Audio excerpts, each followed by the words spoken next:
सहनावतु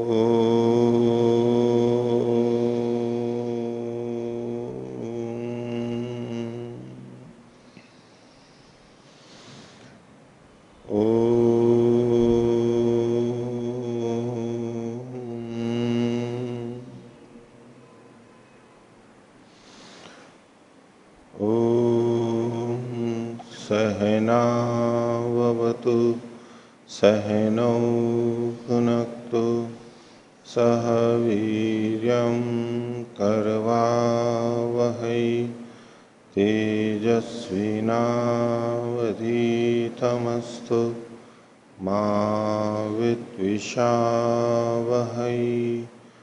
ओम शांति शांति शांति।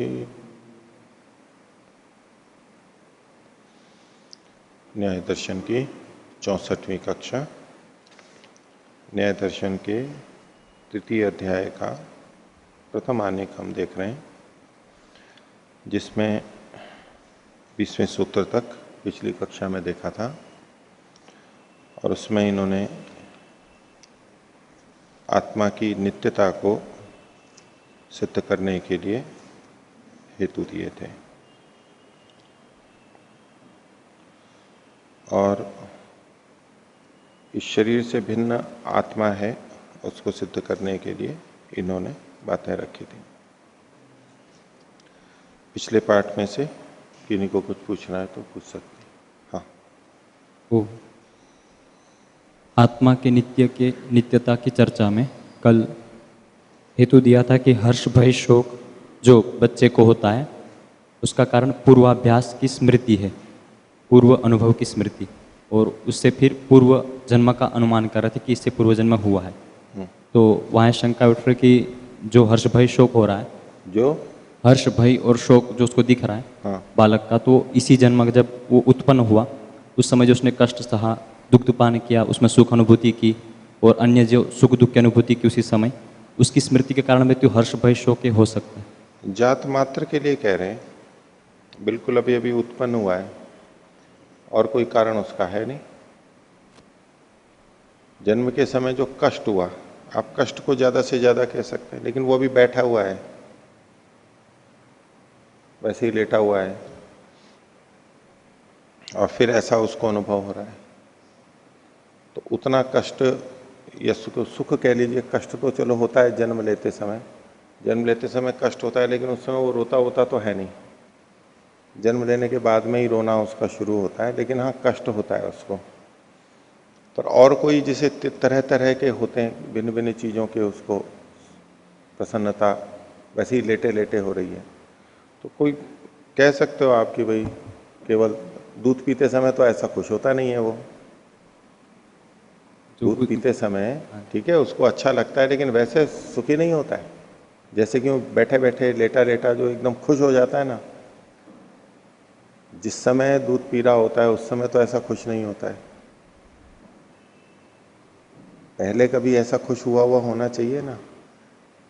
कष्ट के लिए आप कह सकते हो भी ठीक है, जन्म लिया उस समय उसको कष्ट हुआ होगा, और उस सबको कष्ट को, उस कष्ट को वैसे ही वो बहुत रोने लग जाता है। ठीक, उतना आप माना हो तो मान लो, लेकिन प्रसन्नता के लिए तो नहीं है। और जिस समय जन्म लेता है उस समय कष्ट तो होता है, लेकिन ऐसे कोई भय वाली बात नहीं होती, सीधे सीधे किसी चीज से भय लगाओ, ऐसा नहीं होता है। जिस समय भय लगता है उस समय कष्ट होता है, ये ठीक है, दोनों जुड़े हुए होते हैं। लेकिन एक स्थिति होती है जिसमें कष्ट तो बहुत हो रहा होता है लेकिन भय नहीं लग रहा होता, तो जन्म के समय उसको कष्ट होता है इतना तो है, लेकिन वो भयभीत होता है ऐसा तो नहीं प्रतीत होगा। कष्ट के लिए आप थोड़ा कह सकते हो। तो उसमें तरह तरह के कह सकते हैं, अलग अलग से कष्ट, वो बहुत रोने लग जाता है, परेशान हो जाता है यूं ही उसमें। लेकिन प्रसन्नता और भय, इसको तो हम फिर भी थोड़ा अलग रख ही सकते हैं इससे। और कुछ? हाँ, पृष्ठ संख्या 320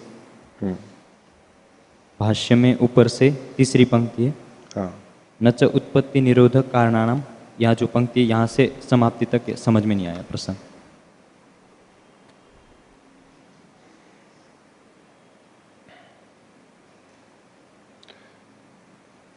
पीछे ये सिद्ध कर रहे हैं,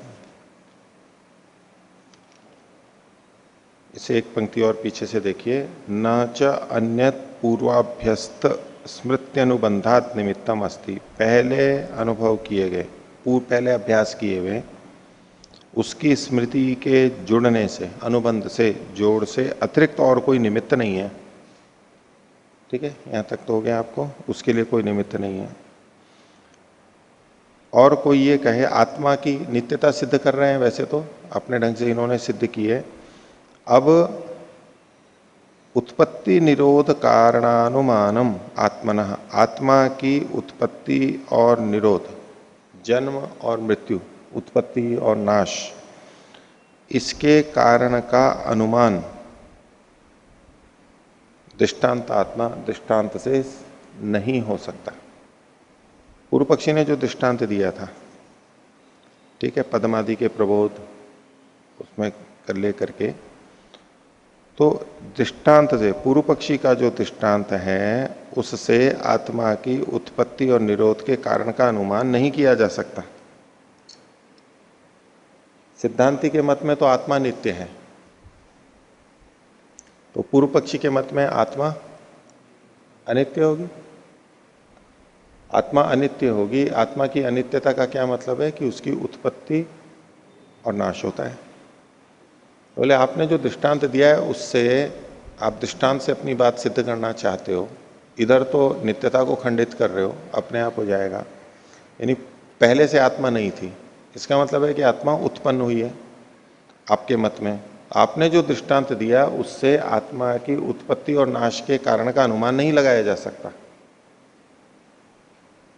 दृष्टांतात आपने जो, पूर्व पक्षी ने जो दृष्टांत दिया वो उससे आत्मनः उत्पत्ति निरोध कारणानुमानम न, आत्मा के उत्पत्ति और निरोध के कारण का, हेतु का अनुमान नहीं किया जा सकता। दोष दिखा रहे हैं आपके। बोले ठीक है, आप इसका खंडन तो करो, इससे आपके पक्ष की तो पुष्टि फिर भी नहीं हो रही है, कोई उसका कारण क्या है, फिर आपके दृष्टांत से पता नहीं लगता है। दूसरा, ये तो दृष्टांतात से अर्थ किया था, और अगर अदृष्टांतात से लगाएंगे तो कहेंगे अपना पक्ष सिद्धांति रख रहा है कि आत्मा की उत्पत्ति और निरोध के कारण का अनुमान नहीं किया जा सकता। उत्पत्ति और निरोध होते हैं नहीं होते हैं ये नहीं भी बोल रहा है, आत्मा की उत्पत्ति और नाश के कारण का अनुमान नहीं किया जा सकता। क्यों? अदृष्टांतात। आपने जो दृष्टांत रखा है वो दृष्टांत ही नहीं है, वो गलत दृष्टांत है। यदि आपका दृष्टांत होता,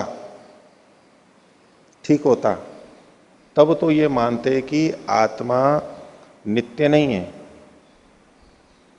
नित्य नहीं है तो उत्पत्ति और नाश धर्म वाली है, और उत्पत्ति और नाश धर्म वाली है तो उसका कोई ना कोई कारण होगा ही, ऐसा अनुमान हम कर सकते थे। ठीक है, अगर ये सिद्ध हो जाता, दृष्टांत अगर ठीक होता, तो ये सिद्ध हो जाता है कि आत्मा नित्य नहीं है। इसका मतलब है अनित्य है। अनित्यता का क्या मतलब होगा कि उसकी उत्पत्ति और नाश होता है, इतना सिद्ध हो जाता। जब उत्पत्ति और नाश सिद्ध हो जाता दृष्टांत से, तो कारण का अनुमान तो लगा ही सकते, भाई उत्पत्ति और नाश हो रहा है तो कारण तो कोई ना कोई होगा ही, बिना कारण के तो उत्पत्ति और नाश होते नहीं है। इसलिए कारण का अनुमान, उत्पत्ति और नाश के कारण का अनुमान किया जा सकता था यदि ये दृष्टांत होता तो। लेकिन अब क्या कह रहे हैं? अदृष्टांतात, आपका दृष्टांत न होने के कारण से वो अदृष्टांत है, इसलिए आत्मा के उत्पत्ति और निरोध का कारण अनुमान नहीं किया जा सकता। क्यों नहीं किया जा सकता? क्योंकि उत्पत्ति और नाश ही नहीं सिद्ध हो रहा है, उसकी अनित्यता ही सिद्ध नहीं हुई। आपका अदृष्टांत हुआ, इससे नित्यता पक्ष खंडित नहीं हुआ। दूसरे शब्दों में कहें कि अनित्यता सिद्ध नहीं हुई। अनित्यता सिद्ध नहीं हुई तो उत्पत्ति और नाश भी सिद्ध नहीं हुआ, और उत्पत्ति और नाश सिद्ध नहीं हुआ तो उसके कारण का अनुमान कर ही नहीं सकते।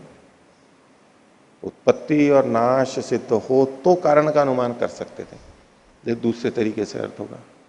कि आपका अदृष्टांत होने से उत्पत्ति निरोध के कारण का अनुमान नहीं किया जा सकता आत्मा के। ठीक है। न हर्षादीनाम निमित्तांतरेण उत्पत्ति है, हर्ष आदि की और किसी निमित्त से उत्पत्ति नहीं होती है। हर्ष आदि की और किसी निमित्त से उत्पत्ति नहीं होती है। किस निमित्त को छोड़ करके? पूर्वानुभूत की स्मृति के अनुबंध के बिना की उत्पत्ति नहीं हो सकती। कब का है? जब वर्तमान में कोई कारण नहीं नजर आ रहा है। यदि वर्तमान में कोई कारण नजर आ रहा है, दिख रहा है, तब तो उससे वो तो कारण है ही। जब बिना कारण के हर्ष भय शोक उत्पन्न हो रहे हैं तो वो पूर्वानुभूत विषयों की स्मृति के अनुबंध से है। यही कारण, और कोई कारण नहीं हो सकता। न हर्षादीनाम निमित्तम अंतरेण उत्पत्ति ही। हो गया यहां तक? आगे देखिए।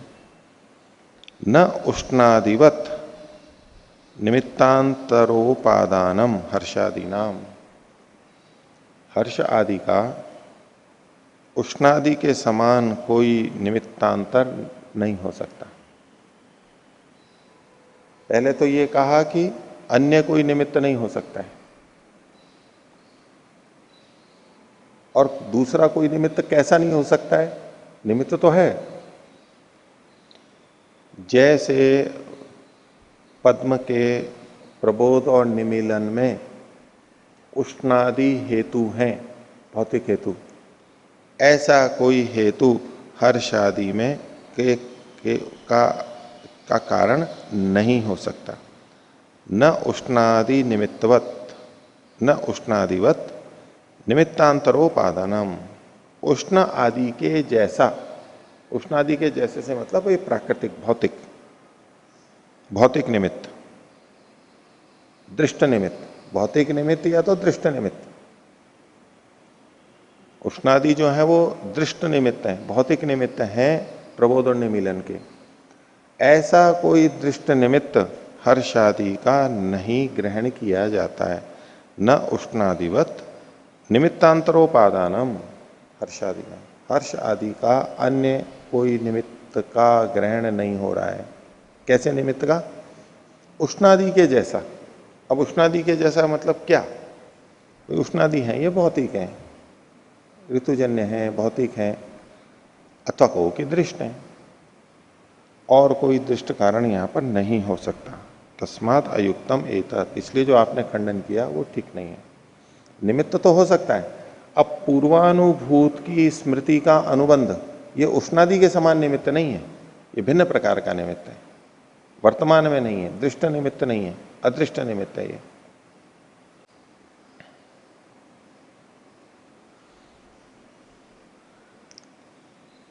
बच्चों के संदर्भ में यूं भी देख सकते हैं कि बच्चे किसी चीज को देख करके भयभीत हो जाते हैं। वैसे ही जैसे कोई छोटा बच्चा हो, कोई पानी को देख करके भयभीत हो जाता है। आप जो हर्ष भय शोक का कह रहे हो ना, कुछ तो होता है कि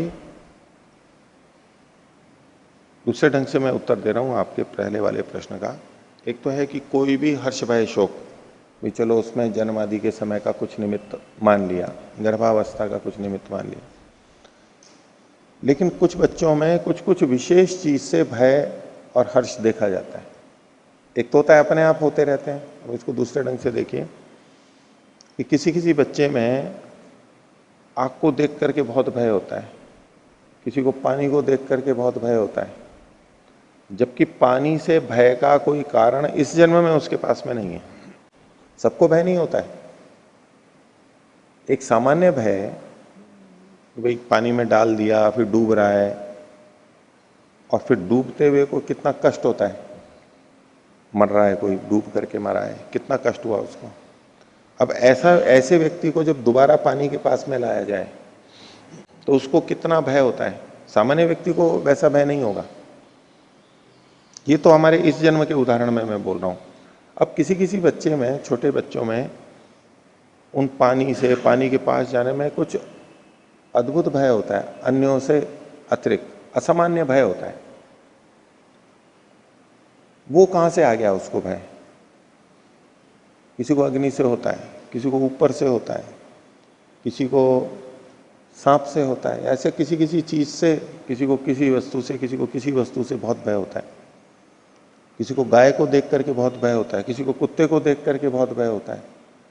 जबकि इस जन्म में वो प्राणी या वो स्थिति उसके लिए भयजनक, दुखजनक नहीं हुई है, कष्टदायक नहीं हुई है, एक सामान्य जीवन रहा है।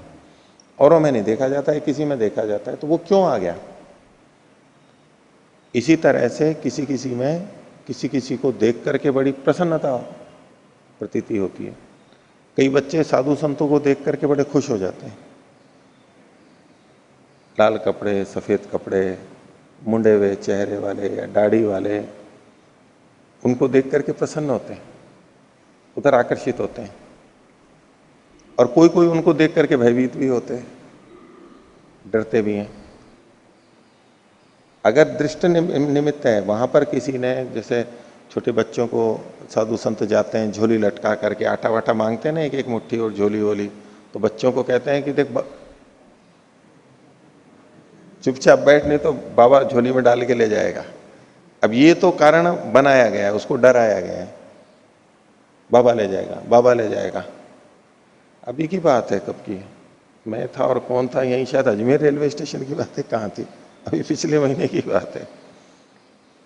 हम दोनों दो जने थे, कौन था, तो हम लोग खड़े थे ऐसे ही पास में और भी विश्राम कर रहे थे, तो एक महिला थी और एक छोटा बच्चा था, उनका बच्चा है बच्ची क्या, तो वो अपने बच्चे को बोल रही थी चुप हो जाओ पापा के। हाँ, मैं भी था और मेरे साथ एक और भी थे। तो मैंने कहा देखो ये क्या कह रही है। मेरे ख्याल से हम लोग रोजड़ जा रहे थे ना, जब हम 3-4 जने थे, शायद मुक्तानंद जी थे, कौन थे, तो मैंने कहा देखो हमारी छवि ये है हमारी असलियत ये है कि एक माँ अपने छोटे बच्चे को ये बोलते कि चुप हो जाए, ले जाएंगे बाबा, बस हंस रहे थे। उन्होंने माँ को कहा, मैं उनको कह रहा था देखो ऐसे हमारे प्रति ये भाव बनता है। अब ये बच्चा साधु संतों के पास कैसे जाएगा, डरी बैठा दिया गया। ऐसे कारणों को छोड़ दो, इन दृष्ट कारणों को छोड़ दो। या कोई साधु संत है वो आकर के ऐसे कपड़ों में आकर के रोज बच्चों को मिठाई बांटे, चॉकलेट बांटे, उसके मन में हो जाएगा ना कि ये बहुत अच्छे हैं।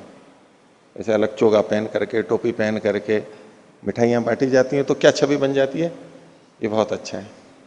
जैसे कुत्तों को रोटी देते हैं, वो कुत्ते समझते हैं हाँ ये रोटी देते हैं, ऐसे लोग, तो वो खुश होते हैं।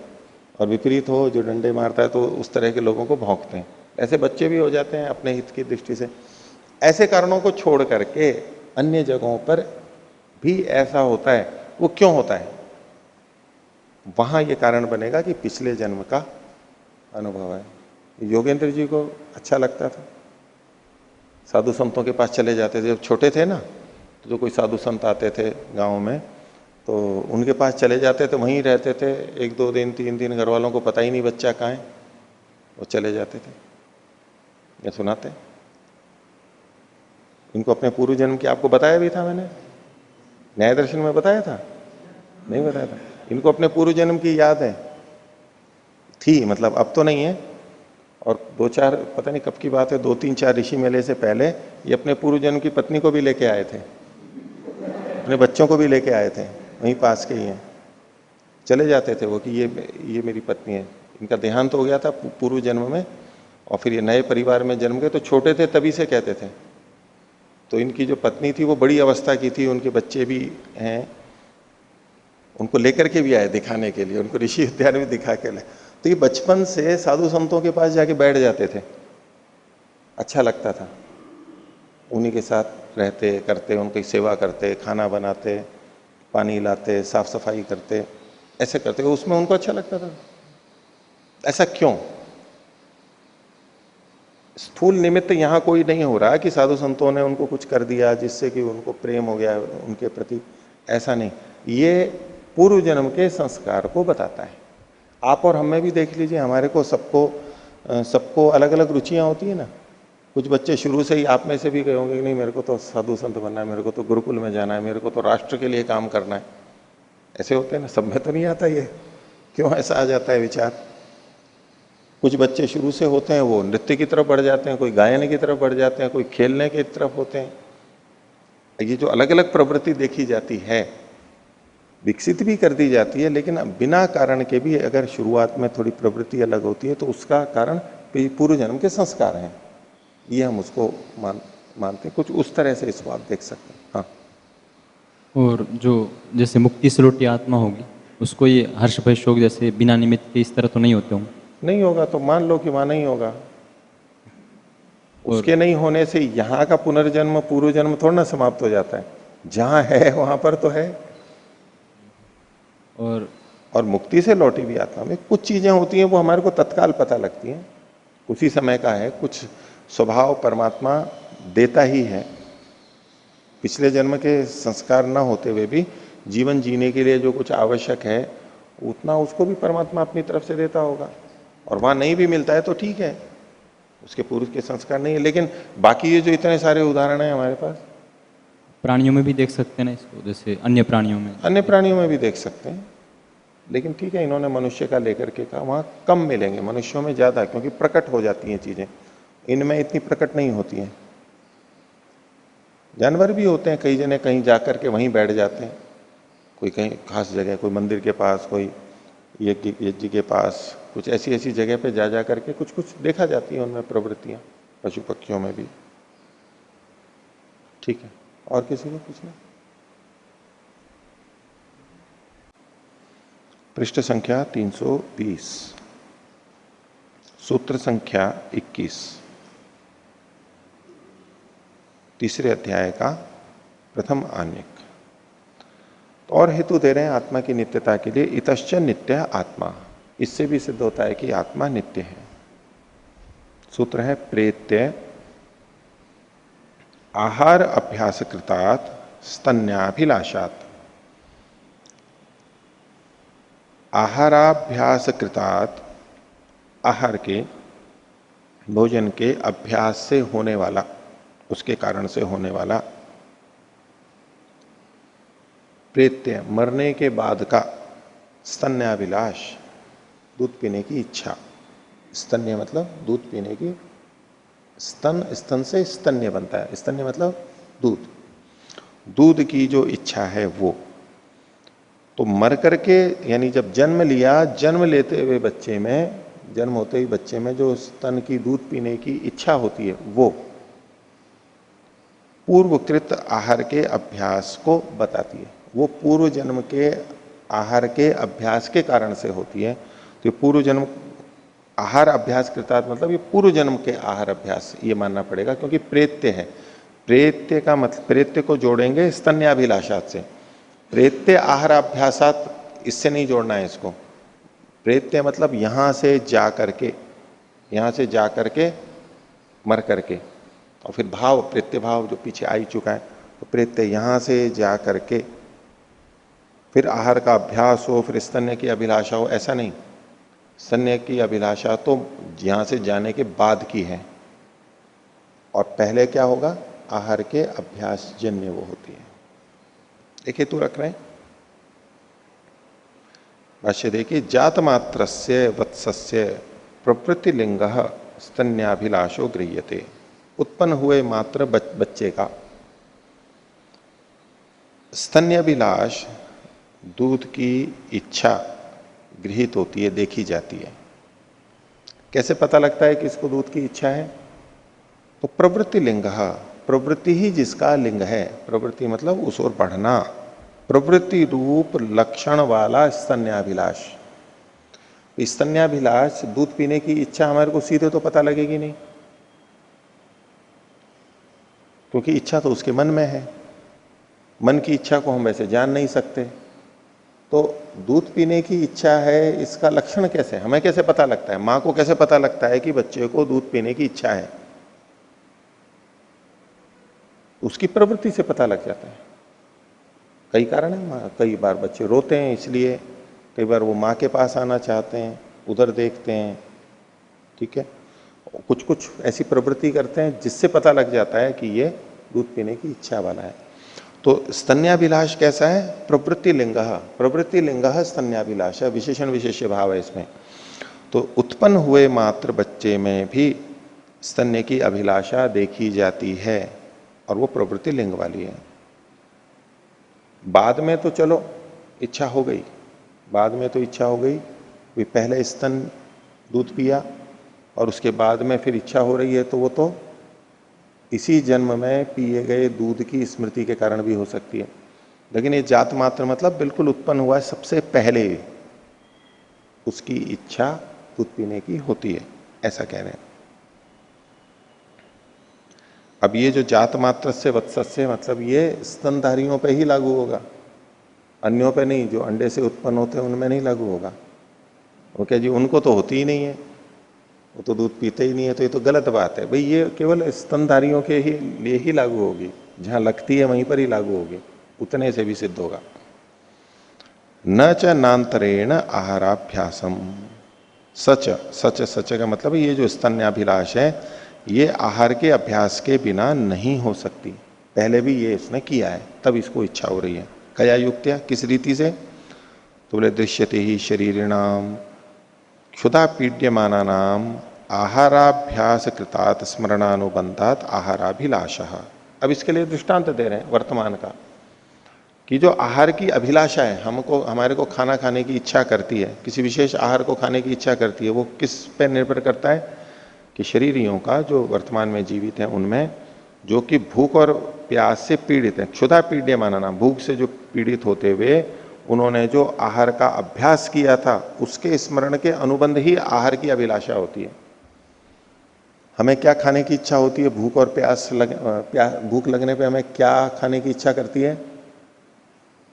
क्या खाने की इच्छा करती है?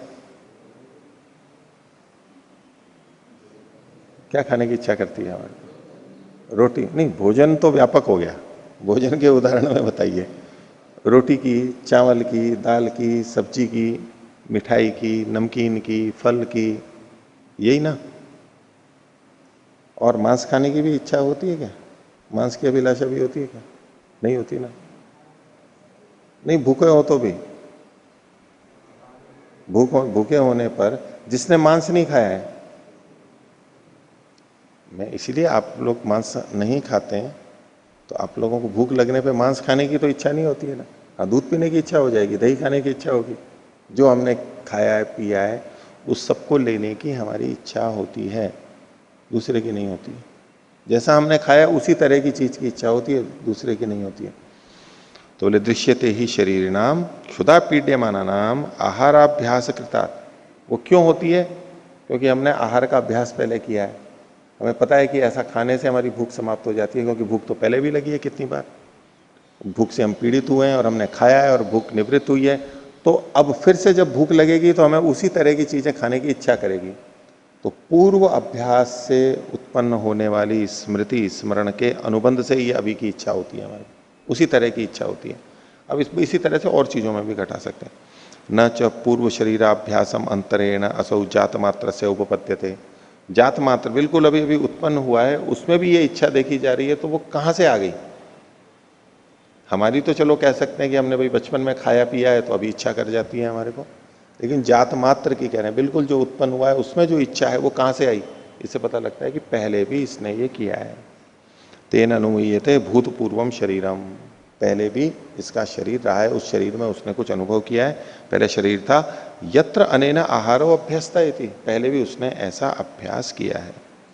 सखलो अयम आत्मा पूर्व शरीरात प्रेत्य शरीरांतरम आपन्न। तो वो जो आत्मा है पहले वाले शरीर से को छोड़ करके वहां से आके शरीरांतरम आपन्न, इस नए शरीर को प्राप्त हुआ है। और ऐसे वहां पर क्षुत पीड़ित, जब भूख से पीड़ित होता है तो पूर्वाभ्यस्तम आहारम अनुस्मरण स्तन्यम अभिलाषति, तो पहले किए गए आहार के अभ्यास का स्मरण करते हुए स्तन्य की अभिलाषा करता है। तस्मात् न देह भेदात आत्मा भिद्यते, इसलिए शरीर के नष्ट होने पर आत्मा नष्ट नहीं होती। यदि पिछले शरीर के नष्ट होने के साथ आत्मा भी नष्ट हो गई होती तो अब जो ये शरीर है और इस शरीर के साथ जो आत्मा है उसको वो इच्छाएं नहीं होती जो पिछले जन्म की इच्छाएं थी, और इस जन्म में उस विषय का उसने सेवन नहीं किया है फिर भी उसकी इच्छा करती है, उसका कारण है पूर्व जन्म की में उसका अनुभव होना। तो तस्मात् न देह भेदाद आत्मा विद्यते भवत्येव ऊर्ध्वम देह भेदादिति। तो सिद्धांत पक्ष क्या बनेगा, न विद्यते के बाद तस्मात् न देह भेदाद आत्मा विद्यते अल्प विराम, और भवत्येव ऊर्ध्वम देह भेदादिति, देह के भेद के बाद में ऊर्ध्व ऊपर बाद में वो होती ही है, यानी आत्मा होती ही है। शरीर के भेद के साथ आत्मा नष्ट नहीं होती, शरीर के नष्ट होने के भेद के बाद भी वो रहती ही है, ये इन्होंने सिद्ध किया। अब स्तन्याभिलाष के ऊपर अगर किसी को बात होती है तो कुछ ना कुछ दूसरी चीजें ऐसे हमारे को लक्षण चिन्ह मिलते हैं। कुल मूल बात यह है कि ऐसी चीजों का स्मरण होना जो कि हमने इस जन्म में भोगा नहीं है, इस जन्म में हमने कभी देखा नहीं है, फिर भी उसकी हमारे को इच्छा करती है, तो उसका कोई ना कोई पीछे कारण होगा। हाँ पूज्याचार्य जी, जो दूध पीने की जो इच्छा है, जो राग है, जो वैशेषिक दर्शन में बताया सुख से, तन्मयता से और जाति से, तो इसको हम जाति से क्यों ना जोड़ें, पूर्व जन्म से क्यों जोड़ा जाए इसमें? हाँ, इसकी चर्चा भी आगे आएगी। न्याय और वैशेषिक समान शास्त्र हैं, तो उन बिंदुओं को लेकर के भी वो चर्चा आएगी। जाति विशेष से भी होता है, उस जाति विशेष की ये कुछ भाष्यकार कुछ और व्याख्या करेंगे, अभी आएगा विषय। तो इस पर पूर्व पक्षी कह रहा है, बोले नहीं ये तो कोई बात नहीं हो, इससे ये सिद्ध नहीं होता कि आत्मा नित्य है। ये बात तो बिना पूर्व जन्म के भी हो सकती है। कैसे? तो एक उदाहरण दे रहा है, क्योंकि उसको तो उदाहरण है, हेतु तो देगा नहीं वो तो उदाहरण देके अपनी बात को सिद्ध करना चाहता है। बोले ऐसे भी देखा जाता है। तो 22वां सूत्र, अयसो अयस्कांताभिगमनवत तदुपसर्पणम। तो कह रहा है कि अयसह, अयस मतलब लोहे का, सामान्य जो लोहा होता है, और अयस्कांत कहते हैं, अयस्कांत मणि यानी चुंबक को अयस्कांत बोलते हैं। तो लोहे का चुंबक की तरफ जाना, गमन करना, ये जो लोक में देखा जाता है। तो बोले वहां तो कोई पूर्व जन्म था नहीं उसका, लोहा चुंबक की तरफ क्यों जा रहा है? तो उसका तो कोई पूर्व जन्म होता नहीं है। या वहां भी आप मानोगे कि कोई आत्मा है, पहले अनुभव किया हुआ है उसने। तो बोले जैसे लोहा चुंबक की तरफ जाता है, अयसो अयस्कांताभिगमनवत तदुपसर्पणम, ऐसे बच्चा माँ का दूध पीने के लिए चला जाता। इसमें कोई पूर्व जन्म को मानने की आवश्यकता नहीं है। उदाहरण केवल दिया पूर्व पक्षी ने। भाष्य देखे, यथा खलु अयो अयः, अयो मतलब अयः अभ्यासम अंतरेण अयस्कांतम उपसर्पति, बिना अभ्यास के भी अयस्कांत की तरफ जाता है। अब ये क्या पता है कि उस लोहे ने चुंबक की तरफ जाने का पहले अभ्यास किया है या नहीं किया है। हम मोटे तौर पे ही देख सकते हैं, क्या पता पहले भी ये लोहा चुंबक की तरफ गया हो। तो चलो नया लोहा ले लो, नया नया बन करके आया फैक्ट्री से, ऐसा ले लो। अब ऐसे तो इस धरती के अंदर जो लोहा है, धरती अपने आप में चुंबक है, पूरी धरती भी चुंबक है, इसके अंदर भी लोहा है, वो सब कुछ ना कुछ तो है। लेकिन उस सबको ना देखते हुए एक स्थूल उदाहरण दे रहा है पूर्व पक्षी। हमारी जानकारी में वो लोहा कभी चुंबक की तरफ नहीं गया, रखा था चुंबक की तरफ गया।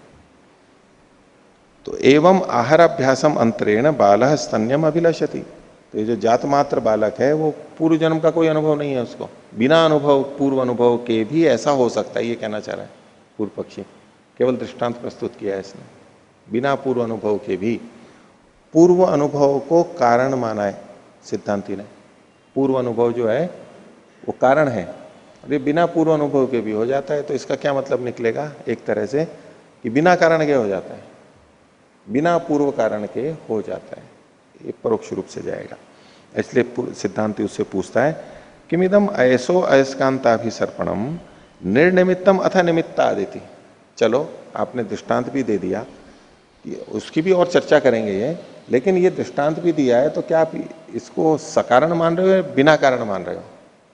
लोहा चुंबक की तरफ गया तो उसको सकारण मान रहे हो या अकारण मान रहे हो? तो पूर्व पक्षी कहता है निर्निमित्तम तावत। पहला वो कहे कि नहीं ये बिना कारण के है, क्योंकि अगर ये कारण सहित मान लेता तो पूछता भाई क्या कारण है? बोले यहां अगर कारण है, लोहा चुंबक की तरफ जा रहा है उसमें कारण है, तो बच्चा भी दूध पी रहा है, माँ की तरफ जा रहा है तो उसमें भी कोई ना कोई कारण होगा। और वहां क्या कारण है वो बताओ।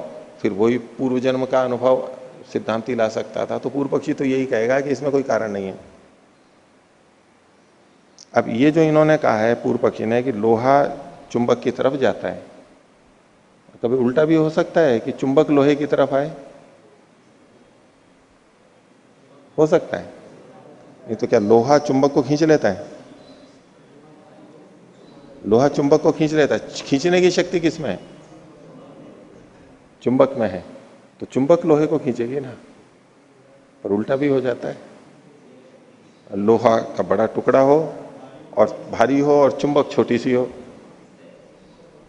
तो वो तो उसको अपनी जगह चुंबक रहे और लोहा इतना बड़ा रहे तो वो लोहे को अपनी तरफ खींच नहीं पाएगी, ताकत ही नहीं है उसकी। लेकिन अगर इस छोटी चुंबक को छोड़ दिया जाए तो खींचेगी तो नहीं, वो खुद खींच करके चली जाएगी, उसके जाकर के चिपक जाएगी। तो लेकिन पूर्व पक्षी जिस तरह से कह रहा है वहीं पर ही हम यूं हम इसको छोटा बड़ा करके और ऐसे खंडित करते हैं, वो एक अलग बात है, वो भी देखा जाता है, वहां पर अलग नियम काम करने लग जाते हैं। लेकिन सामान्य रूप से लोहा चुंबक की तरफ जाता है यही कहा जाएगा। या हम ये सिद्धांत निकाल सकते हैं नहीं, लोहा भी चुंबक की तरफ जाता है और चुंबक भी लोहे की तरफ जाता है, ये सिद्धांत लगा सकते हैं। दिखता तो है ऐसा, लेकिन क्या ये सिद्धांत बना सकते हैं? और इसके आधार पर हम ये भी निर्णय निकालने लगे, लोहा चुंबक की तरफ जाता है यानी चुंबक लोहे को खींचता है, तो खींचने की शक्ति किसमें है? चुंबक में। और चुंबक भी लोहे की तरफ जाती है, तो इसका क्या मतलब हुआ? किसने खींचा? लोहे ने चुंबक को खींचा, तो खींचने की शक्ति किसमें है? लोहे में है। ऐसा निष्कर्ष निकाल सकते हैं क्या? ऐसा नहीं निकाल सकते ना। ये ठीक है कि छोटा चुंबक बड़े लोहे की तरफ जा रहा है, लेकिन इससे ये नहीं सिद्ध हो जाता कि लोहे में चुंबक को खींचने की शक्ति है। खींचने की शक्ति तो चुंबक में ही मानी जाएगी, चुंबक ही लोहे को खींचता है, लोहा चुंबक की तरफ खींचता है, वो अपनी जगह सिद्धांत अलग। क्योंकि नई स्थिति आ गई कि विभिन्न स्थितियों में भार दूरी वगैरह बांध रखा है, पकड़ रखा है, जो भी है, उन सब को देखते हुए ये नियम काम करते हैं कि जहां कोई बंधन नहीं है उचित मात्रा में, तो वो ऐसे ही आएगा। वसुदेव जी ने तो प्रयोगशाला में ये प्रयोग खूब कराए, विज्ञान के प्रयोग। तो विज्ञान क्या मानता है? यही मानेगा ना कि चुंबक लोहे को खींचता है। क्या ये भी कह सकते हैं कि लोहा चुंबक को खींचता है? ऐसा कभी भी नहीं कहेंगे ये कथन, जबकि देखा जाता है। लेकिन फिर भी ये नियम नहीं बनाया जा सकता, क्योंकि वास्तव में उसकी शक्ति नहीं है, अन्य कारणों से ऐसा होता है। खैर, तो सिद्धांति ने पूछा कि ये जो आपने बात कही, ये सनिमित्तक है या निर्निमित्तक है?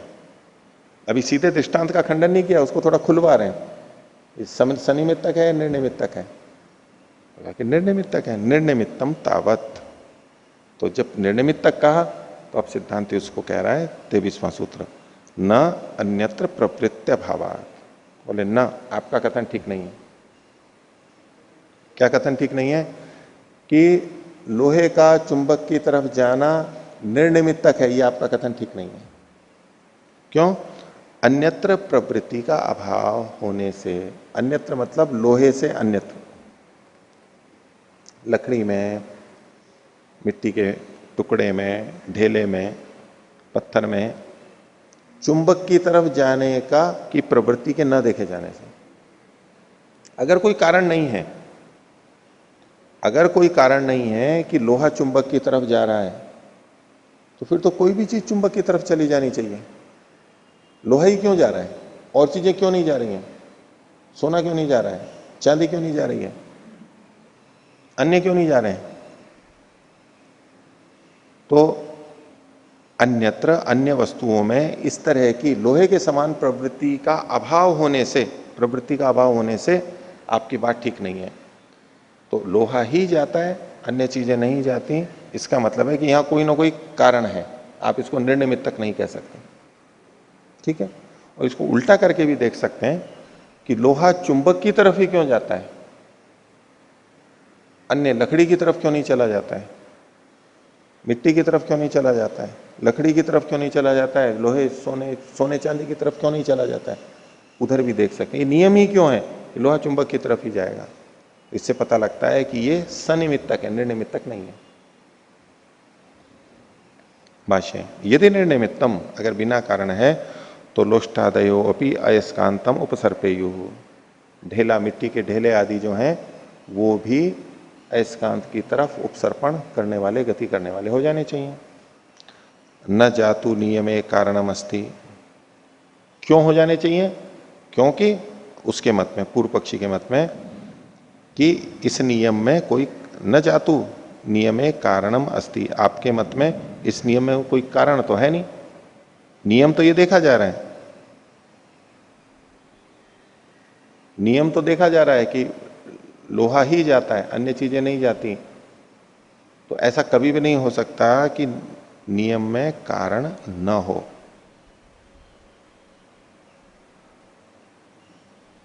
कारण का मतलब है हेतु। आपके मत में, पूर्व पक्षी के मत में, न जातु नियमे कारणम अस्ति, ये जो नियम है, ये जो देखा जा रहा है, इसमें आपके मत में कोई कारण नहीं है, इस नियम में कोई कारण नहीं है, कोई प्रमाण नहीं है। कारण का मतलब हेतु भी ले सकते हैं, कारण का मतलब यहां प्रमाण भी ले सकते हैं। आपके इस नियम में कोई प्रमाण नहीं है। अब आप कारण नहीं मानोगे तो ये नियम हो नहीं सकता है। अथ निमित्तात्, और अगर आप कहो कि इसमें कोई ना कोई कारण है, निमित्त है, तो तत्केन उपलभ्यते इति, तो ये निमित्त जो है, अब अगर आप पूर्व पक्षी कहे नहीं इसमें कारण तो है, क्योंकि नियम दिख रहा है तो कारण तो मानना पड़ेगा उसको, तो बोले कारण तो है, तो बोले अथ निमित्तात्, अगर आप इसको निमित्त से मानते हो, कोई ना कोई कारण है, तो तत्केन उपलभ्यते इति, आपको वो कारण कैसे पता लगा? कारण का पता कैसे लगता है? कोई नियम देखा जा रहा है तो उसके पीछे कोई कारण है, ये कैसे पता लगता है? आप बताओ कैसे पता लगा आपको? तो तत्केन उपलभ्यते इति, तो पूर्व पक्षी कहता है क्रियालिंग क्रिया हेतु, अल्प विराम। क्रिया का जो हेतु है, क्रिया का जो कारण है, वो क्रिया के ही लिंग वाला होता है। क्रिया ही उसका सूचक होता है, क्रिया ही उसका द्योतक होता है, क्रिया ही उसका चिन्ह होता है। यानी क्रिया से ही क्रिया के कारण का पता लग जाता है। क्रिया हो रही है तो इसका कोई ना कोई कारण अवश्य होगा। क्रिया का मतलब लोहे का अयस्कांत मणि की तरफ, चुंबक की तरफ उपसर्पण, ये जो यहां क्रिया हो रही है, एक विशेष क्रिया वाला नियम देखा जा रहा है, ये विशेष क्रिया हो रही है, तो क्रिया ही जिसका लिंग है, ऐसा क्रिया का हेतु होता है। सिद्धांति ने पूछा ना इसका हेतु क्या है, कारण क्या है, आपको कैसे पता लगता है कि इसके पीछे कोई कारण है? तो बोले क्रिया ही इस बात की सूची का है कि इसमें कोई ना कोई कारण है। क्रिया लिंग क्रिया हेतु, समान अधिकरण है इसमें कि जो क्रिया का हेतु है वो क्रिया के लिंग वाला होता है, क्रिया के ही लक्षण वाला होता है। ये तो एक बात कही, यहां अल्प विराम ले लेना, और इसी को आगे बढ़ा करके कह रहे हैं क्रिया नियम लिंगश्च क्रिया हेतु नियम। पहले तो कहा था क्रिया का हेतु, क्रिया का हेतु क्रिया के लिंग वाला है, और अब यहां क्या कहा, क्रिया हेतु नियम, क्रिया के कारण में भी जो कोई नियम है वो किससे पता लगता है? तो क्रिया नियम लिंग, क्रिया के नियम का जो लक्षण है उसी से क्रिया के हेतु का भी नियम लग जाता है। देखो सामान्य बात तो ये कही कि क्रिया से क्रिया के कारण का भी पता लग जाता है। क्रिया है तो कोई ना कोई कारण होगा, एक सामान्य तो दृष्टानुमान है कि क्रिया है तो कोई ना कोई कारण होगा, ये अनुमान हो गया, लिंग मिलता है, क्रिया ही उसका लिंग बनती है। लेकिन क्रिया के कारण में भी कोई नियम है, क्रिया का जो कारण है उसमें भी कोई नियम काम कर रहा है। भिन्न भिन्न क्रियाओं के भिन्न भिन्न हेतु होते हैं। यहां लोहे का चुंबक की तरफ जाना रूप जो क्रिया है, इस क्रिया का जो कारण है, क्रिया के जो कारण है उनमें भी नियम होता है, अलग अलग होते हैं हेतु।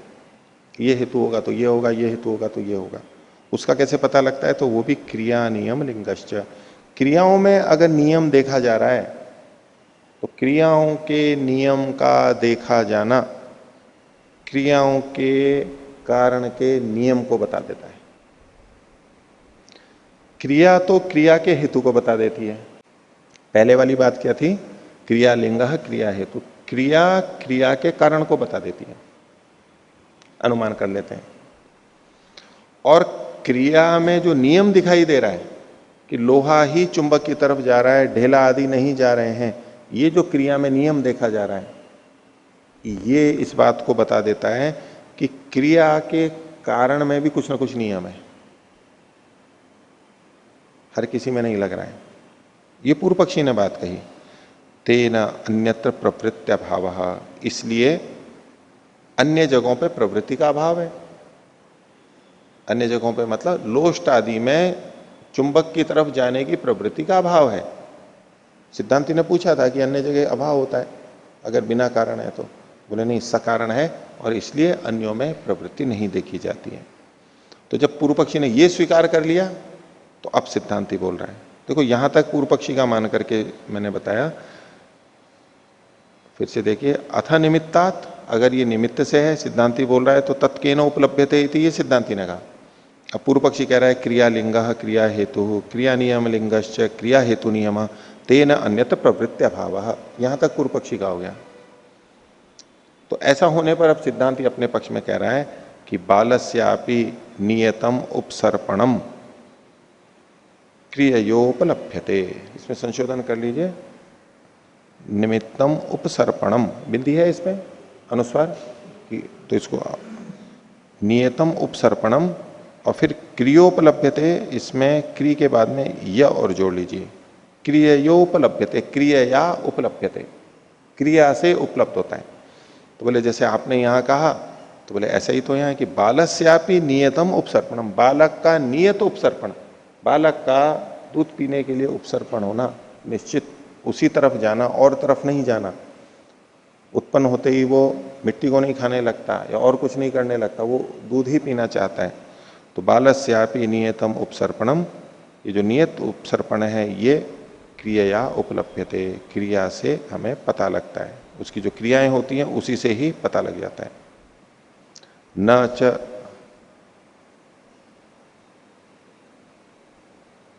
च स्तन्याभिलाष लिंगम अन्यत आहार अभ्यास कृतात् स्मरणानुबंधात्। स्तन्याभिलाष लिंगम, स्तन्य की अभिलाष रूप जो लिंग है वो किसका? क्रिया, क्रिया से ही हमें पता लगता है। स्तन्य की इसको अभिलाषा है, ये बच्चे की क्रिया से पता लगता है। तो स्तन्याभिलाष लिंगम, ये जो हमारे को चिन्ह मिल रहा है, ये न अन्यत आहाराभ्यास कृतात् स्मरणानुबंधात्, आहार के अभ्यास से होने वाले स्मरण के जुड़ने के बिना और किसी कारण से नहीं हो सकता है, इसी से ये होगा, ऐसा सिद्धांति ने कहा।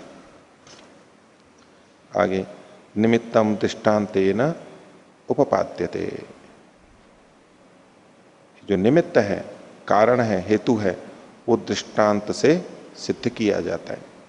आप इस दृष्टांत को दे भी रहे हो तो दृष्टांत से, जो दृष्टांत दिया गया है उससे निमित्त को, दृष्टांत के द्वारा निमित्त को सिद्ध किया जा रहा है कि इसमें कोई ना कोई कारण अवश्य है।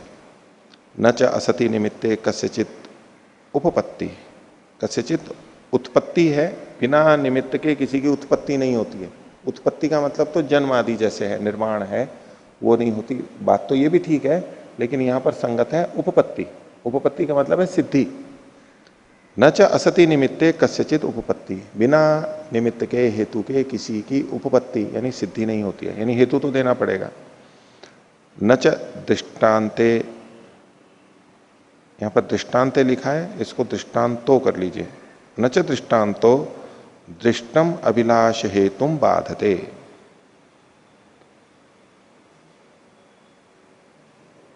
दृष्टांत, दृष्टांतो मतलब दृष्टांत, दृष्टांत यानी पूर्व पक्षी का जो दृष्टांत है वह है, लोह और चुंबक का जो दृष्टांत है वह दृष्टांत दृष्टम अभिलाष हेतुम, देखे गए यानी प्रत्यक्ष अभिलाष के हेतु को, चाहे चाहने के कारण को न बाधते, बाधित नहीं कर सकता है। कहना ये चाह रहे हैं कि आपने लोह और चुंबक का उदाहरण दिया, उससे आप ये कहना चाहते हो कि जो स्तन्याभिलाष है वो पूर्वानुभूत पूर्व आहार के अभ्यास के स्मरण वाला जो कारण है उसकी सिद्धि नहीं करता है, वो नहीं होगा यहाँ पर, ये आप सिद्ध कर रहे हो। तो बोले कि ये जो आपका दृष्टांत है ये अभिलाषा के हेतु को बाधित नहीं करता है। जो स्तन्याभिलाष है इसके हेतु यानी कारण को, पूर्वानुभूति को खंडित नहीं कर पा रहा है, उससे वो खंडित नहीं होता है। आपने दृष्टांत दे दिया, उससे ये खंडित नहीं हो जाता है। कौन सी चीज? जो कि दृष्ट है। क्योंकि लोक में भी हम ये देखते हैं कि हम बाद में जिस चीज की इच्छा करते हैं भूख लगने पे, वो चीज हमारी पहले खाई हुई होती है, प्रयोग की भी होती है, ऐसा हम करते हैं। तो अभिलाष, दृष्ट जो अभिलाष का हेतु है, यानी प्रत्यक्ष जो अभिलाष का हेतु है, वयस्कों में, बच्चों में नहीं, वयस्कों में जो दृष्ट का अभिलाष है, उसका खंडन ये आपका लोह अयस्कांत का उदाहरण नहीं कर सकता। वो कहने लगे कि हम भी जो भोजन की इच्छा करते हैं वो इसलिए करते हैं, वो जैसे कि लोहा चुंबक की तरफ जाता है ऐसे हम भी भोजन की तरफ चले जाते हैं। आप इसका खंडन नहीं कर सकते। हमारा पूर्वानुभूत होता है तो हम इच्छा करते हैं, नहीं तो नहीं करते उस चीज को खाने की। तस्माद अयसो अयस्कांताभिगमनम अदृष्टांत इति, इसमें संशोधन कर लीजिए, गमन गमन दृष्टांत जो लिखा है ना, गमनम अदृष्टांत, गमन न के बाद में म जोड़ लीजिए आकार सहित, गमनम अदृष्टांत इति। इसलिए लोहे का अयस्कांत के प्रति जो गमन है, अभिगमन है, उसकी ओर जाना है, ये अदृष्टांत इति। आप ये दृष्टांत नहीं है, आपके पक्ष को सिद्ध नहीं करेगा, ये दृष्टांत ही गलत है आपका, उससे ये खंडित नहीं होता। पहली बात तो दृष्टांत के पीछे हेतु चाहिए। अगर कोई कहे कि भाई ठीक है दृष्टांत से ही हम वहां पर निमित्त भी मान लेंगे तो भी बात नहीं बनेगी, आपका ये दृष्टांत ही नहीं बनेगा। इस दृष्टांत से ये बात खंडित नहीं होती है। जब वयस्कों की बात खंडित नहीं होती है तो बच्चे वाली भी ये बात खंडित नहीं हो पाएगी। दूसरी बात आगे कहते हैं, ऐसा खलवपि नान्यत्र प्रवृत्तिर भवति, वहां पे रेफ लगा लीजिए, प्रवृत्तिर भवति अल्प विराम, लोहे की भी कहीं और प्रवृत्ति नहीं होती है, दूसरी तरफ नहीं जाता है वो। दो बातें थी पीछे, तो क्या कहा था, लोष्ट आदि की चुंबक के तरफ प्रवृत्ति नहीं होती है, लोहे की ही होती है, लोष्ट आदि की नहीं होती है, एक बात। अब दूसरे ढंग से क्या कर रहे हैं कि लोहा भी और किसी तरफ नहीं जाता है, वो चुंबक की तरफ ही जाता है, लकड़ी की तरफ नहीं जाता है। तो ऐसा खलवपि नान्यत्र प्रवृत्तिर्भवति न जातु अयो लोष्टम उपसर्पति, न जातु, न जातु मतलब है कभी भी, जातु कभी भी, अयह लोष्टम न उपसर्पति, लोहा ढेले की तरफ नहीं जाता है। किम कृतो अस्य नियम आयति, ये नियम किसके कारण से है, किस हेतु से ये नियम बना हुआ है, ये सदा नियम बना रहता है, ये कैसे है? तो बोले यदि कारण नियमात, अगर आप कहते हो कि इसमें भी कारण का नियम है, कारण तो कोई ना कोई है, लेकिन कारण में भी नियम है वहां पर, यदि कारण नियमात तो सच क्रिया नियम लिंग। आप अगर कहो कि कारण का नियम है तो कारण का नियम आपको पता कैसे लगा? तो बोले सच, वह जो है कारण का नियम क्रिया के नियम के लक्षण वाला होता है। ये बात पूर्व पक्षी ने पीछे कही थी, उसी को सिद्धांति कह रहा है, आपने देखो ऐसा कहा था, ये आप हेतु में नियम मान रहे हो, तो वो पता कैसे लगा? क्रिया के नियम के लिंग वाला होता है। पीछे पिछले पृष्ठ पे देखिए, क्रिया नियम लिंगश्च क्रिया हेतु नियम, क्रिया के हेतु का नियम अगर आप मान रहे हो तो क्रिया के नियम लिंग वाला होगा, उसी बात को यहां पर कहा। एवं जब आप ऐसा मान ही रहे हो तो यहां पर भी आपको मानना होगा। एवं बालस्यापि नियम विषयो अभिलाषः, इसमें नियम की म की जगह पे त कर लीजिए, नियत विषयो अभिलाषा, निश्चित विषय की अभिलाषा, बच्चे में भी निश्चित विषय यानी स्तन्य की ही जो अभिलाषा है वह। और नियम को भी आप लेना चाहते हैं तो कि नियम युक्त विषय की अभिलाषा, ऐसा चाहे तो वो भी कर सकते हैं, लेकिन अच्छा ये है एवं बालस्यापि नियत विषयो अभिलाषः कारण नियमात भवितुम अर्हति, कारण के नियम से ही हो सकता है। क्रिया हो रही है उसका कोई ना कोई हेतु होगा, लेकिन क्रिया विशेष हो रही है तो उसका क्रिया का हेतु भी कोई विशेष ही होगा। और वो विशेष क्या है? पूर्व आहार अभ्यास के स्मरण से, अनुबंध से। तो क्रिया नियम हेतुर्भवति, तच्च कारणम अभ्यस्त स्मरणम अन्यद्वा इति दृष्टेन विशिष्यते। तो वो जो कारण है वो अभ्यस्त स्मरण के अतिरिक्त है। अभ्यस्त स्मरणम अन्यद्वा, जो पूर्व अभ्यास किया गया उसका स्मरण है या उससे भिन्न है, इति दृष्टेन विशिष्यते। ये जो दृष्टेन मतलब प्रत्यक्ष दृष्टांत से विशेषित होता है। देखो इतना तो पता लगा कि कोई ना कोई कारण है, और विशेष नियम, प्रवृत्ति का विशेष नियम देखा जा रहा है तो कोई विशेष ही हेतु है, लेकिन वो हेतु क्या है ये अभी पता नहीं लगा है। हेतु का नियम पता लग रहा है, क्रिया के नियम से हेतु का नियम पता लग रहा है, इतना ही हुआ अभी तो अनुमान। और वो अब कैसे होगा, तो इन्होंने कहा दृष्टेन विशिष्यते। दृष्टांत से, प्रत्यक्ष दृष्टांत से, वयस्कों में जो देखा जाता है उससे विशेषित हो जाएगा कि ये जो बच्चे को जो इच्छा हो रही है स्तन्य की, ये उसने पहले भी ऐसा अनुभव किया है, इसलिए उसको ये इच्छा हो रही है। दृष्टेन विशिष्यते, और उससे में पता लग जाएगा कि ये अभ्यस्त स्मरण से है या तो अन्य कारण है। तो दृष्टांत से पता लगेगा कि ये अभ्यस्त के स्मरण से ही है। उसी को आगे बता रहे हैं, दृष्टो ही शरीरिणाम अभ्यस्त स्मरणाद आहाराभिलाषा इति। ये दृष्ट है, जो पिछली पंक्ति में कहा था दृष्टेन विशिष्यते, वो दृष्ट क्या है उसी को खोला है। दृष्टो ही शरीरिणाम, शरीर वालों का यानी वयस्कों की बात है, बड़ों की बात है। शरीरिणाम अभ्यस्त स्मरणात्, जिसका उन्होंने अभ्यास किया है उसके स्मरण से आहाराभिलाषा, आहार की इच्छा होती है। तो ऐसा ही बच्चे में भी हो जाता है। तो इसके द्वारा ये इन्होंने इससे सिद्ध करने का प्रयास किया कि आत्मा इस शरीर से पहले भी थी। अगर इस शरीर के साथ ही आत्मा आई होती तो इस तरह की प्रवृत्तियां नहीं देखी जाती। आगे, इतश्च नित्य आत्मा, और बोले इस कारण से भी आत्मा नित्य। एक और हेतु प्रस्तुत कर रहे हैं, इसी जैसा है लेकिन थोड़ा अलग ढंग से प्रस्तुत कर रहे हैं। कस्मात, तो 24वां सूत्र है सिद्धांति का, वीतराग जन्म अदर्शनात्। जो वीतराग होते हैं, वीतराग का मतलब जिनका राग बीत गया है, समाप्त हो गया है, जिनमें अब राग नहीं है, ऐसा राग रहित। बोले राग रहित के जन्म के न देखे जाने से, इसका मतलब क्या हुआ, जितनों का भी जन्म होता है वो राग से युक्त होते हैं। दूसरे एक शब्द तो ये, एक तो यूं लेंगे कि जो वीतराग हो गए हैं, यानी इस जन्म में हम कहते हैं ना, स्वामी कई सन्यासियों के आगे रहते हैं वीतराग स्वामी सर्वानंद जी महाराज, सर्वदानंद जी महाराज, उनके लिए प्रसिद्ध है, ऐसा विशेषण उनके लिए लगता है। और भी किसी योगी के लिए कह सकते हैं जिसका राग चला गया है, वीत राग, वीत द्वेष, वीत क्रोध, वीत मोह, वीत लोभ, वीत काम, ऐसे हम बहुत सारे विशेषण। तो वीत राग मतलब जिनका राग समाप्त हो गया है, ऐसा। तो जिनका जो वीतराग हो जाते हैं उनका दूसरा जन्म नहीं देखा जाता, यानी वो मुक्ति में चले जाते हैं, उनका जन्म नहीं होता है। एक तो ये अर्थ है। इस सूत्र को प्रवचनों में काफी प्रस्तुत किया जाता है, वीतराग जन्म अदर्शनात्। वीतराग हो गए हैं तो अब तो जन्म होगा नहीं, देखो न्याय दर्शन में भी लिखा है।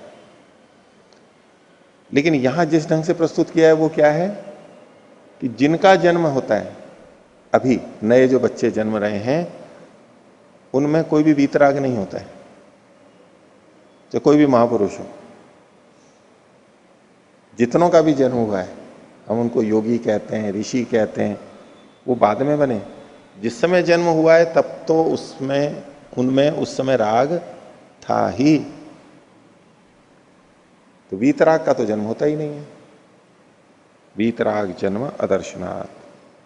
ये जो राग है ये कौन सा वाला, अविद्या वाला राग। एक सामान्य जो राग होता है उसकी बात नहीं है, अविद्या वाला राग, वीतराग जन्म अदर्शनात्।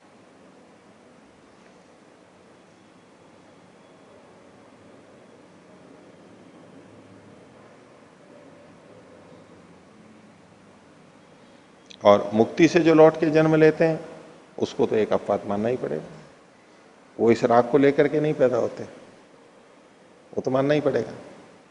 अगर हम ये मानते हैं कि मुक्ति के बाद में जो लौटते हैं वो भी राग वाले होते हैं, तो फिर ये मानो कि मुक्ति में जाने से पहले भी उनका राग शेष था, और राग के शेष रहते हुए भी मुक्ति हो जाती है, ये मानना पड़ेगा। अथवा ये मानना पड़ेगा राग के नाश होने पे भले ही मुक्ति हो गई हो, लेकिन मुक्ति में राग हो जाता है पैदा। अविद्या, अविद्या रूप राग लेना पड़ेगा यहां पर, और फिर जन्म होता है। तो ये अपवाद तो मानना ही पड़ेगा, क्योंकि शास्त्र में स्पष्ट लिखा है कि जिनका राग समाप्त हो जाता है उनका पुनर्जन्म नहीं होता है, मुक्ति में चले जाते हैं। लेकिन फिर भी मुक्ति के बाद में जन्म होता है, वो एक अपवाद मानना पड़ेगा कि वहां बिना पूर्व राग के भी जन्म होता है, बिना पूर्व राग के भी जन्म होता है, ये मानना ही पड़ेगा। और दूसरा विषय भी आता है कि भाई बिना कर्माशय के जन्म कैसे हो गया। ये शरीर मिला है तो कुछ ना कुछ भोग है, वो जाति आयु भोग मिले, तो कर्म भी होने चाहिए शेष। तो कई लोग ये तर्क रखते हैं कि अगर कर्म नहीं होगा तो जन्म भी नहीं होगा, इसलिए मुक्ति के पहले के जितने कर्म बच गए वो मुक्ति के बाद में फिर से जन्म का कारण बनते हैं, वो जन्म का कारण बन जाते हैं। तो ये बात कि भाई जो लोग ये मानते हैं कि कर्म शेष रहते हैं लेकिन संस्कार शेष रहते हैं, ये वो भी नहीं मानते। कहते नहीं, संस्कार तो सारे समाप्त हो जाते हैं, संस्कार तो दग्ध बीज हो जाते हैं। तो संस्कार दग्ध बीज हो गए तो फिर तो राग का संस्कार भी दग्ध बीज हो चुका है, और मुक्ति में राग आ नहीं सकता क्योंकि वहां अविद्या नहीं होती है। तो फिर जो उसको जन्म हुआ है वो कैसे हो गया? वो लोग जब यूं कहते हैं कि नहीं कर्म के बिना तो फिर जन्म ही नहीं होगा, क्योंकि सिद्धांत है कर्म के ही अनुसार जन्म होता है। अच्छा ठीक है, जो मानते हैं कि बिना कर्म के भी जन्म होता है बोले ये तो अपवाद है, तो बोले नहीं इसमें अपवाद नहीं होगा। बोले अच्छा आप कर्म में अपवाद नहीं मानते हो, इसमें संस्कारों में अपवाद आप कैसे मान लेते हो? क्योंकि संस्कार सारे नष्ट मान रहे हैं, और उनको कहोगे वीतराग जन्म दर्शनात्, वीतराग का तो जन्म ही नहीं होता है। तो जो मुक्त आत्मा है वो तो वीतराग है, तो उसका भी कभी जन्म नहीं होना चाहिए। बोले नहीं जन्म तो होता है उसका। कैसे होता है? बोले नहीं वो एक अपवाद है। यहां जब हम जन्म लेते हैं एक जन्म के बाद दूसरे जन्म, यहां तो सराग का ही जन्म होगा, जो राग से युक्त है उसी का जन्म होगा। लेकिन मुक्ति से जो लौटते हैं वो एक अपवाद है। अच्छा आप संस्कार के विषय में तो अपवाद मान लेते हो, तो कर्म के विषय में भी तो अपवाद मान सकते हो। कर्म के विषय में तो अपवाद नहीं मानेंगे, संस्कार के विषय में तो अपवाद मान लेंगे। तो इसमें क्या हेतु है कि उसका मान लेंगे और उसका नहीं मानेंगे? बोले जी बिना कर्म के तो शरीर होता ही नहीं है, तो भाई बिना अविद्या के तो कर्म भी विपाकर्म भी नहीं होता है। अविद्या तो वहां भी चाहिए, राग तो वहां भी चाहिए, उसके बिना तो कर्माशय बनेगा ही नहीं। तो जैसे बिना संस्कारों के भी मुक्ति के बाद में जन्म होता है, यद्यपि ये सूत्र है वीतराग जन्म दर्शनात्, ये सामान्य अवस्था के लिए, मुक्ति से लौटी आत्मा को अपवाद रूप में मानना पड़ेगा। इसी तरह से वो जो पीछे भी जो राग आदि का स्तन्याभिलाष है उसको मुक्ति से लौटे वाले को अपवाद मानना पड़ेगा। सामान्य नियम ठीक है। ऐसे ही हमें जो जन्म मिलता है वो शरीर आदि वो कर्मों के अनुसार मिलते हैं, ये सामान्य नियम बिल्कुल ठीक है। लेकिन मुक्ति से लौटी हुई आत्मा के लिए अपवाद वहां भी मानना पड़ेगा। जैसे इन चीजों में अपवाद है तो वहां भी मानेंगे, अपवाद मानने में कोई आपत्ति नहीं है। कर्म के संदर्भ में तो अपवाद मानेंगे नहीं, और संस्कार के विषय में अपवाद मान लेंगे। अर्थ जरती है न्याय, इधर तो मानेंगे उधर नहीं मानेंगे, कोई हेतु नहीं है अलग से। मानेंगे तो या तो दोनों में मान लो अपवाद, और नहीं तो दोनों में भी नहीं मान सकते। तो वीतराग जन्म अदर्शनात्। भाष्य देखिए, सरागो जायते इति अर्थाद आपत्त्यते। अर्थापत्ति से क्या निकल करके आ रहा है? वीतराग का तो जन्म देखा नहीं जाता, तो इसी वाक्य से अर्थापत्ति क्या निकलेगी कि जिनका जन्म होता है वो राग वाले ही होते हैं। तो सरागो जायते इति अर्थाद आपत्त्यते, जो जो उत्पन्न होता है वो राग वाला ही उत्पन्न होता है। कैसे? अयम जायमानो रागानुबद्धो जायते, इसी को खोल दिया, ये तो वार्तिक था। ये जो जायमान है, अयम जायमाना, कोई भी व्यक्ति जो भी उत्पन्न हो रहा है वो रागानुबद्धो जायते, राग से अनुबद्ध होता हुआ ही उत्पन्न होता है। जन्म से कोई बिना राग वाला नहीं होता है। कई जने कहते हैं भाई मुक्ति से लौटी हुई आत्माएं हैं, उनको वेद का ज्ञान दिया गया, वो तो सब राग द्वेष से रहित आत्माएं थी। ऐसा नहीं, जन्म जिसका भी हुआ है, मुक्ति से लौटी की तो बात ही नहीं है वहां पर वो, लेकिन जो भी उत्पन्न होता है सामान्यतः वो राग वाला ही होता है। रागानुबद्ध हो जाए थे। और राग का कारण क्या है? तो बोले राग से पूर्वानुभूत विषयानुचिंतनम योनि ही। राग का कारण क्या है? योनि मतलब कारण। राग का कारण क्या है? तो पूर्वानुभूत विषयानुचिंतनम, पूर्व अनुभूत विषयों का चिंतन करना, ये राग का कारण है। अब अपने आप में एक सूत्र है कि हमने विषयों का सेवन किया। मान लीजिए हमने कोई अच्छा भोजन किया,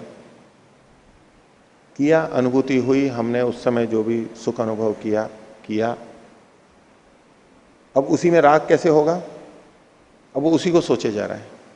खाना खा के आ गया, फिर भी सोचे जा रहा है, बड़ा अच्छा था, बड़ा अच्छा था, ये था, वो था, ऐसा था। वो बार बार उसका जो अनुचिंतन कर रहा है, बार बार कर रहा है, तो उतना ही संस्कार दृढ़ होता जाएगा और होता जाएगा।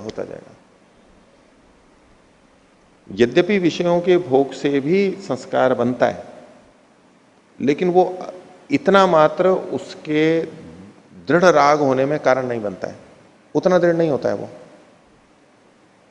लेकिन उसका जब हम अनुचिंतन करते हैं, उसका स्मरण बार बार करते हैं, तो अब ये राग का रूप लेगा और वो बार बार सोचते अब उसको फिर पाने के लिए चल पड़ेगा, वो प्रयास करेगा, वापस से कैसे ना कैसे हो जाए, धर्मपूर्वक अधर्मपूर्वक फिर प्रयास करने लगेगा।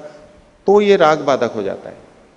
इसको और चीजों में भी हम लगे कि हम कहीं गए, घुमा करा, हमने अच्छा लगा, अब अगर उसका बार बार अनुचिंतन कर रहे हैं तो उसको क्या लगेगा? मैं फिर आऊं, अगली बार फिर आऊं, बार बार आऊं, ऐसी उसकी इच्छा करेगी, मैं यहाँ बार बार आऊं। अनुचिंतन कर रहे हैं तो। और यदि अनुचिंतन नहीं कर रहे हैं, देखा ठीक है, उस समय किया, छोड़ दिया, बस वो क्षीण हो जाएगा, उसमें बार बार जाने की, वहां देखने करने की इच्छा नहीं करेगी। तो रागश्च पूर्वानुभूत विषयानुचिंतनम योनि। राग है, इसको पूर्व जन्म को सिद्धि के लिए तो ये होगा कि अभी अगर राग हो रहा है, इसका मतलब है पूर्व अनुभूत विषयों का अनुचिंतन हुआ है, इसलिए उसको यहां पर राग है। पूर्वानुभवश्च विषयाणाम अन्यस्मिन जन्मनि शरीरम अंतरेण नोपपत्यते। और ये जो पूर्व अनुभव है वो कब होगा? जन्म लेते ही तो राग दिखाई दे रहा है, राग है उसमें, तो वो कैसे होगा? पूर्व अनुभव से आएगा। और वो जो पूर्व अनुभव है वह पूर्व अनुभवश्च विषयाणाम, विषयों का जो पूर्व का अनुभव है वो अन्यस्मिन जन्मनि, पूर्व जन्म में, अन्य जन्म मतलब पूर्व जन्म में, शरीरम अंतरेण नोपपद्यते, बिना शरीर के तो हो नहीं सकता है, बिना शरीर के भोग नहीं होता है। बहुत से लोग कहते हैं भाई शरीर छूट जाएगा, फिर जा रहा है सूक्ष्म शरीर से भी भोग कर सकता है? नहीं कर सकता। तो क्या मरने के बाद आत्मा जा रही है, उसमें भी वो भी भोग करती है? जन्म लेने से पहले, बीच के समय वो कुछ नहीं भोग कर सकती। बीच वाली आत्मा, शरीर धारण करने पर ही हम सुख दुख का भोग कर सकते हैं। तो जन्मनि शरीरम अंतरेण नोपपत्यते, बिना शरीर के नहीं हो सकती। पहले भी ये संकेत आए हैं। सोयम आत्मा पूर्व शरीरानुभूत विषयान, ये जो आत्मा है ये पूर्व शरीर में अनुभूत विषयों को अनुस्मरण स्मरण करता हुआ तेषु तेषु रज्यते, उनमें आसक्त हो जाता है। जैसे जैसे उसका स्मरण करता जाता है उसमें आसक्त हो जाता है। तथा चायम द्वयोर जन्मनो प्रतिसंधि, और ये अयम मतलब ये आत्मा द्वयो जन्मों, दो जन्मों का प्रतिसंधि जोड़ने वाला है, उसमें जुड़ने वाला है, दोनों जगह रहने वाला है, संबंध वाला है। क्योंकि दो जन्म दो शरीर वो तो अलग अलग है, जोड़ क्या रहा है इनमें? कौन सी चीज है जो जोड़ रही है? पूर्व जन्म के अनुभव को यहां पर ला रही है। राग अभी भी है तो वो आत्मा है। एवं पूर्व शरीर से पूर्वतरेण, और पिछले शरीर में जो था वो कैसे होगा? उससे पहले वाले शरीर से आ रहा है, उसमें भी तो राग था। ये जन्म राग से युक्त हुआ है पिछले जन्म के कारण, और पिछला जन्म हुआ है तो वहां पर भी राग था, वो किसके कारण से? उससे पहले जन्म के कारण से। तो एवं पूर्व शरीर से पूर्वतरेण, और पूर्वतर से पूर्वतमेन, और उसका उससे पहले पूर्वतमेन इति इत्यादिना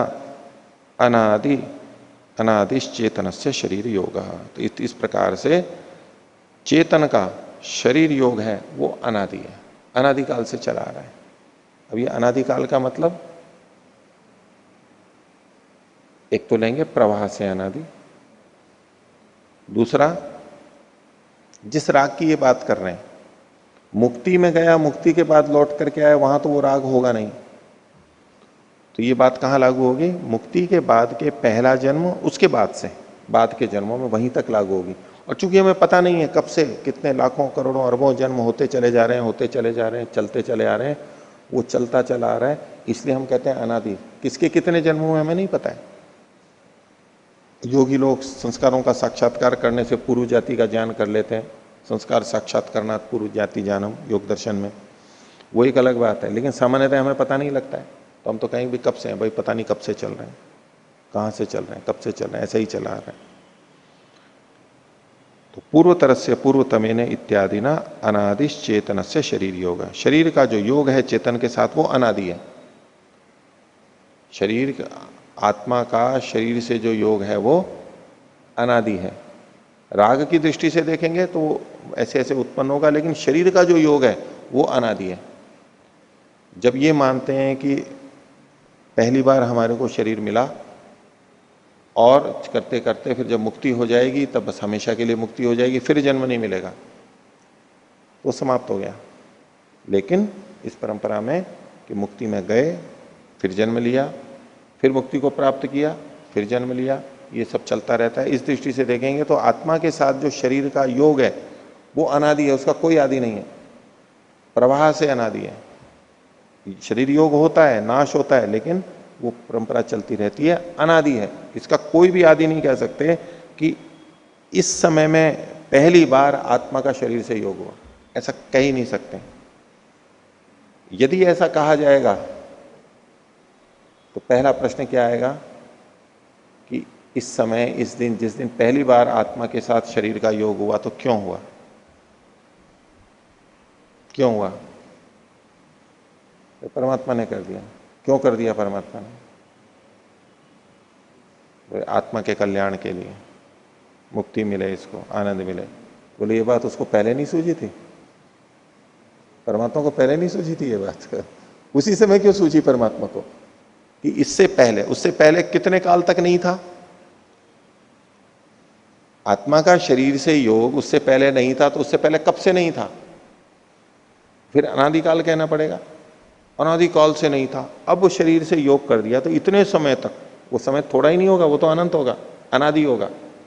तो अनादि काल से परमात्मा को ये सूझा ही नहीं कि इस आत्मा को शरीर दे दूं। अब वो उसने शरीर दिया, तो पहले क्यों नहीं दिया? तो ऐसा कभी भी नहीं होगा। आत्मा का हित परमात्मा सदा चाहता है, उसका ज्ञान हमेशा वैसा ही है, तो वो तो करता ही रहता है। ये अनादि है, अनादि ही इसका उत्तर है, और कोई उत्तर नहीं बनेगा।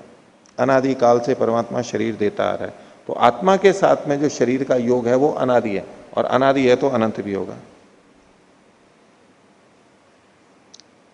तो अनादि न अनादिश चेतन से शरीर योगा अनादिश्च रागानुबंध, और आत्मा के साथ जो राग का अनुबंध है वो भी अनादि है।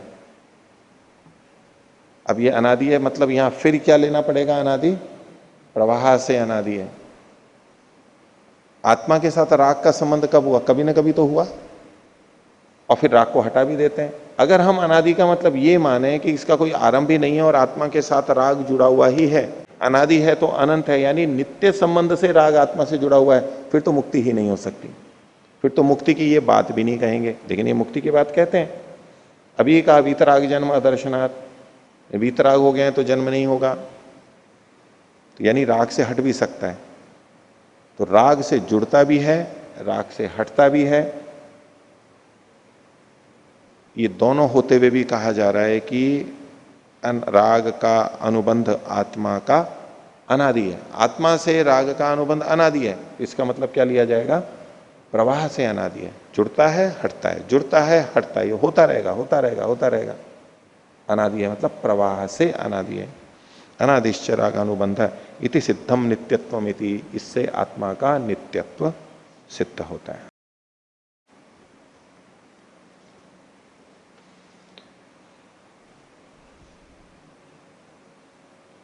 अब इस पे पूर्व पक्षी प्रश्न कर रहा है, कथम पुनर्जायते पूर्वानुभूत विषयानुचिंतन जनितो जातस्य राग। ये जो उत्पन्न हुआ बच्चा है उसको जो राग हुआ है वो पूर्वानुभूत विषयों के अनुचिंतन अनुभव से जनित है, ये कैसे पता लगता है आपको? यही क्यों मान रहे हो आप? न पुनः, ऐसा क्यों नहीं मान लेते हो? दूसरा एक विकल्प बता रहा है पूर्व पक्षी। तो 25वां सूत्र पूर्व पक्षी का है, सगुण द्रव्योत्पत्ति व तदुत्पत्ति ही। गुण वाले द्रव्यों की उत्पत्ति के समान इसकी भी उत्पत्ति मान ली जाए। गुण वाले द्रव्य कैसे? जो कार्य द्रव्य उत्पन्न हुआ है उसके अपने कुछ गुण होते हैं, और उस कार्य द्रव्य के अपने जो गुण होते हैं वो किसके अनुसार आते हैं? कारण के गुणों के अनुसार आते हैं।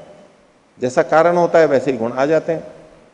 तो ऐसा क्यों ना मान लिया जाए कि आत्मा की उत्पत्ति हुई और राग उसका एक गुण है, और वो इसलिए आ गया है कि जिससे आत्मा बना है, जिस उपादान कारण से आत्मा बना है वो राग से युक्त था, इसलिए उसको राग आ गया है। इससे उसका नित्यत्व सिद्ध नहीं करेंगे, नित्यत्व नहीं है, हुआ तो उत्पन्न है आत्मा। और राग से आप पूर्व जन्म सिद्ध कर रहे हो, आत्मा की नित्यता सिद्ध कर रहे हो? नहीं, आत्मा जिससे बना है वो राग से युक्त ही है, उपादान ही उस तरह का था, इसलिए जो आत्मा बनी है वो भी राग से युक्त है। ऐसा क्यों नहीं मान लेते हो? जैसे जड़ द्रव्यों में होता है, मिट्टी से घड़ा बना है मिट्टी का, तो मिट्टी के गुण वाला होता है। ऐसे ही आत्मा में यदि राग देखा जा रहा है जन्म से, तो यूं मान लो कि आत्मा का जो उपादान कारण है वो भी राग से युक्त था। तो ऐसे में आत्मा को नित्य मानने की कोई बात ही नहीं रहेगी। अनित्य मानते हुए भी राग की सिद्धि कर लेंगे। आप ये कह रहे हो कि राग के बिना जन्म नहीं होता, और राग के कारण से आप पूर्व जन्म मान रहे हो और उससे आत्मा की नित्यता मान रहे हो।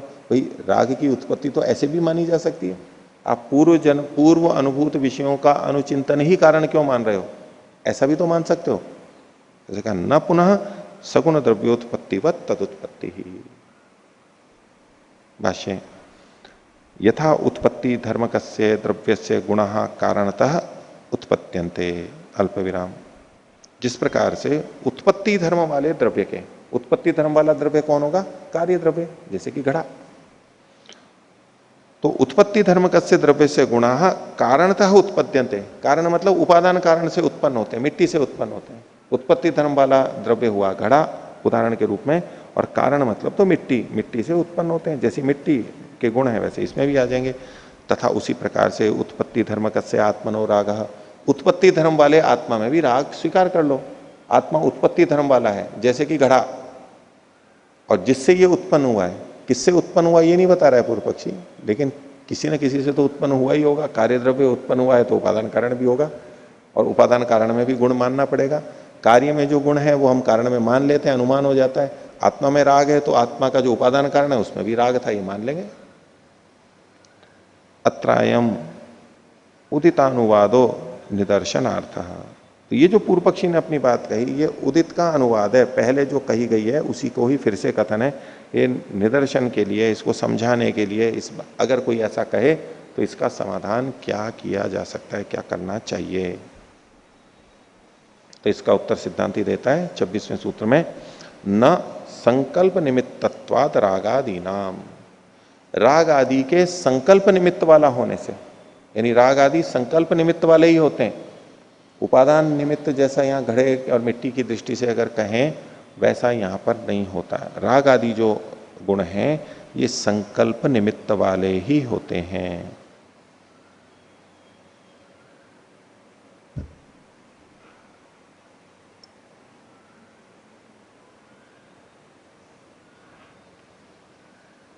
संकल्प का मतलब क्या होता है? दृष्ट साधनता, ज्ञानजन्यत्व। दृष्ट साधनों से जो अनुभव किए गए हैं उनके साधनों से जो ज्ञान होता है उससे ये उत्पन्न होता है। तो कहा न संकल्प निमित्तत्वात् रागादि नाम। भाष्यकार खोल रहे हैं, न खलु सगुण द्रव्योत्पत्तिवत उत्पत्ति ही आत्मनो रागस्य। गुण वाले द्रव्यों की उत्पत्ति के समान, कार्य द्रव्य जो गुण वाले हैं उनकी उत्पत्ति के समान आत्मा के की राग की उत्पत्ति नहीं होती है। आत्मा की और उसके राग की उत्पत्ति वैसी नहीं होती है, ये प्रतिज्ञा है उसकी। अकस्मात, किस कारण से? संकल्प निमित्तत्वात् रागादि नाम। ये जो रागादि गुण है ये तो संकल्प निमित्त वाले हैं, कारण में जैसा था उसके अनुसार नहीं होते, ये तो संकल्प निमित्तक है।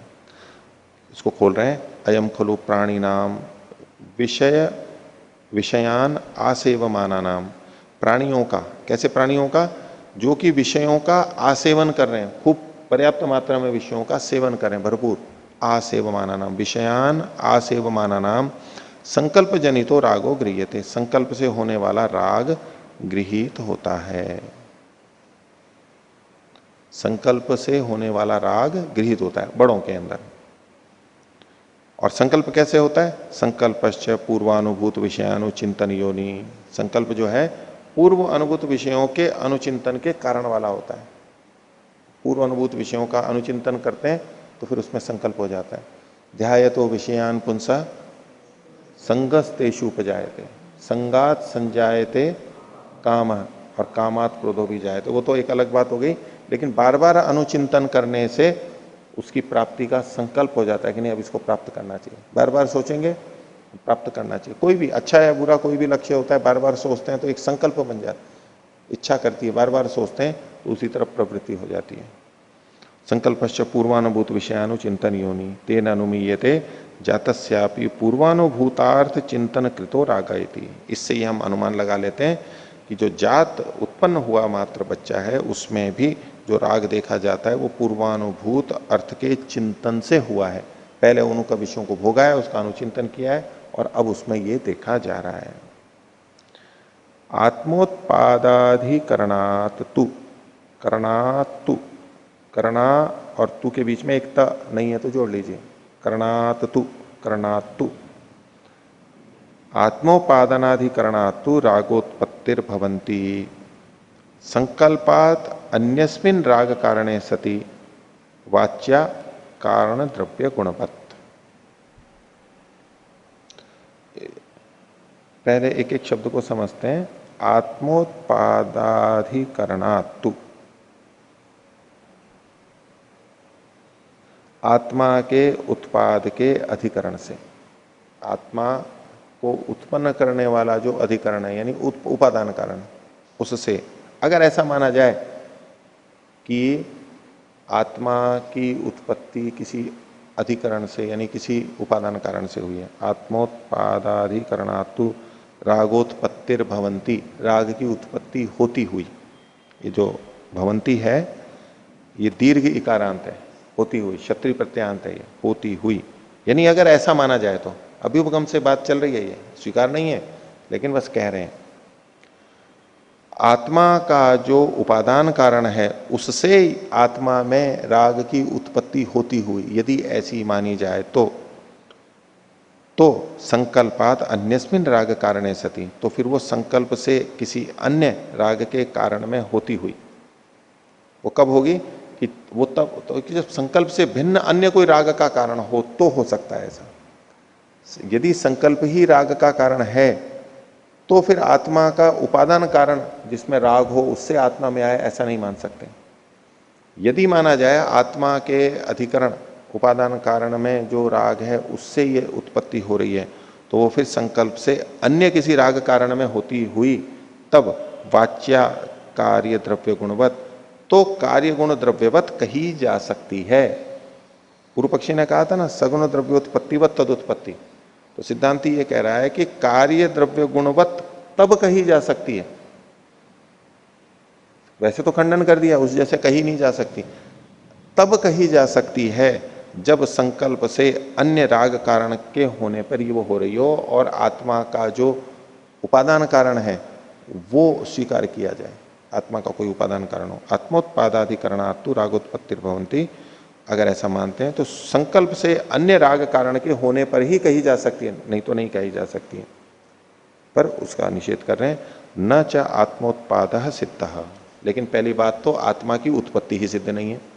आत्मा की उत्पत्ति पहले सिद्ध करो तो मानेंगे कि भाई इसमें भी इसका भी कोई उपादान कारण है, क्योंकि कार्य द्रव्य का ही उपादान कारण होता है। जो कार्य ही द्रव्य नहीं है, उत्पाद ही जिसका नहीं है, तो उसका उपादान कारण कहां से होगा। तो कहा कि न च आत्मोत्पादः सिद्धः, यही सिद्ध नहीं है, इसलिए बात ही नहीं बनेगी आपकी। ना कि नापि संकल्पाद अन्यत राग कारणम अस्ति, और संकल्प से भिन्न अन्य कोई राग का कारण भी नहीं है। तस्मात् अयुक्तम द्रव्य गुणोत्पत्तिवत तयोर उत्पत्ति रीति, इसलिए द्रव्य गुण के सगुण द्रव्यों की उत्पत्ति के समान इनकी उत्पत्ति होती है आत्मा और उसके राग की, ये आपका कथन ठीक नहीं है, गलत है। तो अभी इन्होंने संकल्प से, संकल्प का मतलब पूर्वानुभूत विषय का अनुचिंतन, पहले जो अनुभव किया है उसका अनुचिंतन जो है, उसी को यहां पर संकल्प शब्द से कहा जा रहा है। संकल्प से राग की उत्पत्ति होती है और इसका कोई अन्य कारण नहीं है, अन्य कोई कारण नहीं है, यानी एक ही कारण है, ये बात इन्होंने प्रतिपादित की। अब इसका समान शास्त्र है वैशेषिक दर्शन, वहां पर राग के कई कारण बताए गए। तो पहला तो उन्होंने कहा था सुखाद राग, 6-2-10 संख्य दर्शन वैशेषिक दर्शन, सुखाद राग, सुख से राग होता है। जैसे योग दर्शन में भी कहा सुखानुशयी राग। फिर 11वें सूत्र में उन्होंने कहा तन्मयाच्च, तन्मय होने से भी राग होता है। केवल एक ही कारण नहीं बताया, योग दर्शन में एक ही बताया और सामान्य रूप से उसमें भी सब चीजें आ सकती हैं जोड़ दें तो, लेकिन इसमें अलग अलग कारण बताए। तन्मयाच्च, तन्मय होने से भी राग होता है। और फिर आगे कहा अदृष्टाच्च, अदृष्ट के कारण भी राग होता है। अदृष्ट मतलब हमारा जो भाग्य कर्माशय धर्माधर्म है उससे भी राग होता है, ये वैशेषिक दर्शन में कहा। और फिर आगे कहा था जाति विशेषाच्च, जाति विशेष से भी राग होता है। वहां ये 4 सूत्र दिए हैं वैशेषिक दर्शन में, उसी को संदर्भित करके आगे का भाष्य है। क्योंकि अभी पिछली पंक्ति में क्या कह दिया, तस्मा कि नापि संकल्पाद अन्यत राग कारणमस्ति, संकल्प के अतिरिक्त राग का और कोई कारण नहीं है, यानी अकेला एक कारण है। तो अब उससे जो अन्य कारण वैशेषिक दर्शन में कहे हैं उससे संबंधित ये बात यहां पर कही गई है। जो आप पूछ रहे थे वो विषय अभी यहां पर है। क्या अथापि संकल्पात अन्यत राग कारणम, बोले और अगर माने भी कि संकल्प से अन्य कोई राग का कारण है, कौन सा, धर्मा धर्म लक्षणम अदृष्टम उपादीयते, ये उसके आगे जो प्रश्नवाचक है उसको हटा दीजिए, अल्प विराम ले लीजिए। धर्माधर्म लक्षण, धर्माधर्म रूप अदृष्ट, अदृष्ट वहां पर कहा है वैशेषिक दर्शन में, अदृष्टाच्य, अदृष्ट से भी राग होता है। राग और द्वेष दोनों पे लागू होंगी ये बातें, लेकिन चूंकि प्रसंग राग का चल रहा है इसलिए राग के लिए कह रहे हैं, लेकिन ये सारी की सारी बातें द्वेष पे भी जो कि तो लागू होती है, विपरीत लगेंगी लेकिन। तो धर्माधर्म लक्षण अदृष्ट ग्रहण किया जाता है, संकल्प से भिन्न कोई और कारण भी अदृष्ट किया जाता है, वो लिया भी जाता है। बोले अगर आप ले भी लो तो, वैसे तो ये कह रहे हैं कि भाई एक ही मुख्य कारण है, हमारे अंदर राग और द्वेष उभरते हैं, हमारे वर्तमान के अनुभव और पिछले जन्म के अनुभव संस्कारों के कारण राग और द्वेष उभरते हैं, वो अपनी जगह ठीक है, बिल्कुल व्यापक रूप से यही कहा जाएगा। लेकिन अन्य कुछ स्थितियों में जब राग का कोई कारण, कोई वस्तु, कोई स्मरण हमारे सामने है ही नहीं, साधकों को जो कई बार लगता है किसी वस्तु व्यक्ति को देख करके राग और द्वेष पैदा हो रहा है, तो वो आलंबन है, निमित्त है, और उसमें हमारा पिछला अनुभव भी काम कर रहा है। लेकिन कभी ना तो कोई आलंबन है राग द्वेष का, और हम कोई स्मरण भी नहीं कर रहे हैं ऐसी चीज का, जिसके प्रति जिसका हमने सुख भोग किया उसका स्मरण नहीं किया, जिससे हमें दुख हुआ द्वेष हुआ उसका भी स्मरण नहीं किया, लेकिन फिर भी राग और द्वेष उत्पन्न हो रहे हैं। जब जब कोई कारण नजर आ रहा है तो वो कारण स्पष्ट है ही, लेकिन बिना कारण के भी राग और द्वेष उत्पन्न होने लगते हैं, उसमें हमारे पाप और पुण्य भी कारण बनते हैं। हमारे को किसी विशेष तरफ प्रगति करनी है और फिर राग और द्वेष उत्पन्न हो गए तो कर्माशय वशात भी होता है। ये अदृष्ट के कारण, धर्माधर्म के कारण भी होता है, वो ये एक बात है। और जिस समय आलम्बन होता है तब भी ये कारण जुड़ जाता है, एक साथ कई कारण भी आ जाते हैं। जाति विशेष के कारण भी होता है, अलग अलग जन्म है, मनुष्य को अलग तरह के राग द्वेष होते हैं, कुत्ते को, सांप को अलग तरह के राग और द्वेष होते हैं, खाने पीने की इच्छाएं, अन्य और सब चीजें व्यवहार है, वो जाति विशेष के कारण भी होता है। तो हमारे अंदर भी जाति विशेष के कारण कुछ राग और द्वेष हैं, मनुष्य जन्म के कारण से, मनुष्य योनि के कारण से, और हमारे अपने संस्कार भी हैं, और उसमें हमारा कर्माशय भी जुड़ जाता है। कर्माशय के कारण भी उसी तरह के राग और द्वेष उभरेंगे। यद्यपि कर्माशय अपने आप में नहीं उभार सकता है, उसके साथ साथ हमारे संस्कार जो राग और द्वेष के संस्कार हैं, जो कि अनुभूति जन्य हैं, जिसको कि ये अनुचिंतन और संकल्प के कह रहे हैं कि भोग करने पर जो संस्कार बने थे वो कर्माशय वशात उभरते हैं। हर समय हर संस्कार नहीं उभरता है, वो कर्माशय वशात उभरता है, इसलिए उस जगह धर्माधर्म को भी कारण माना गया है।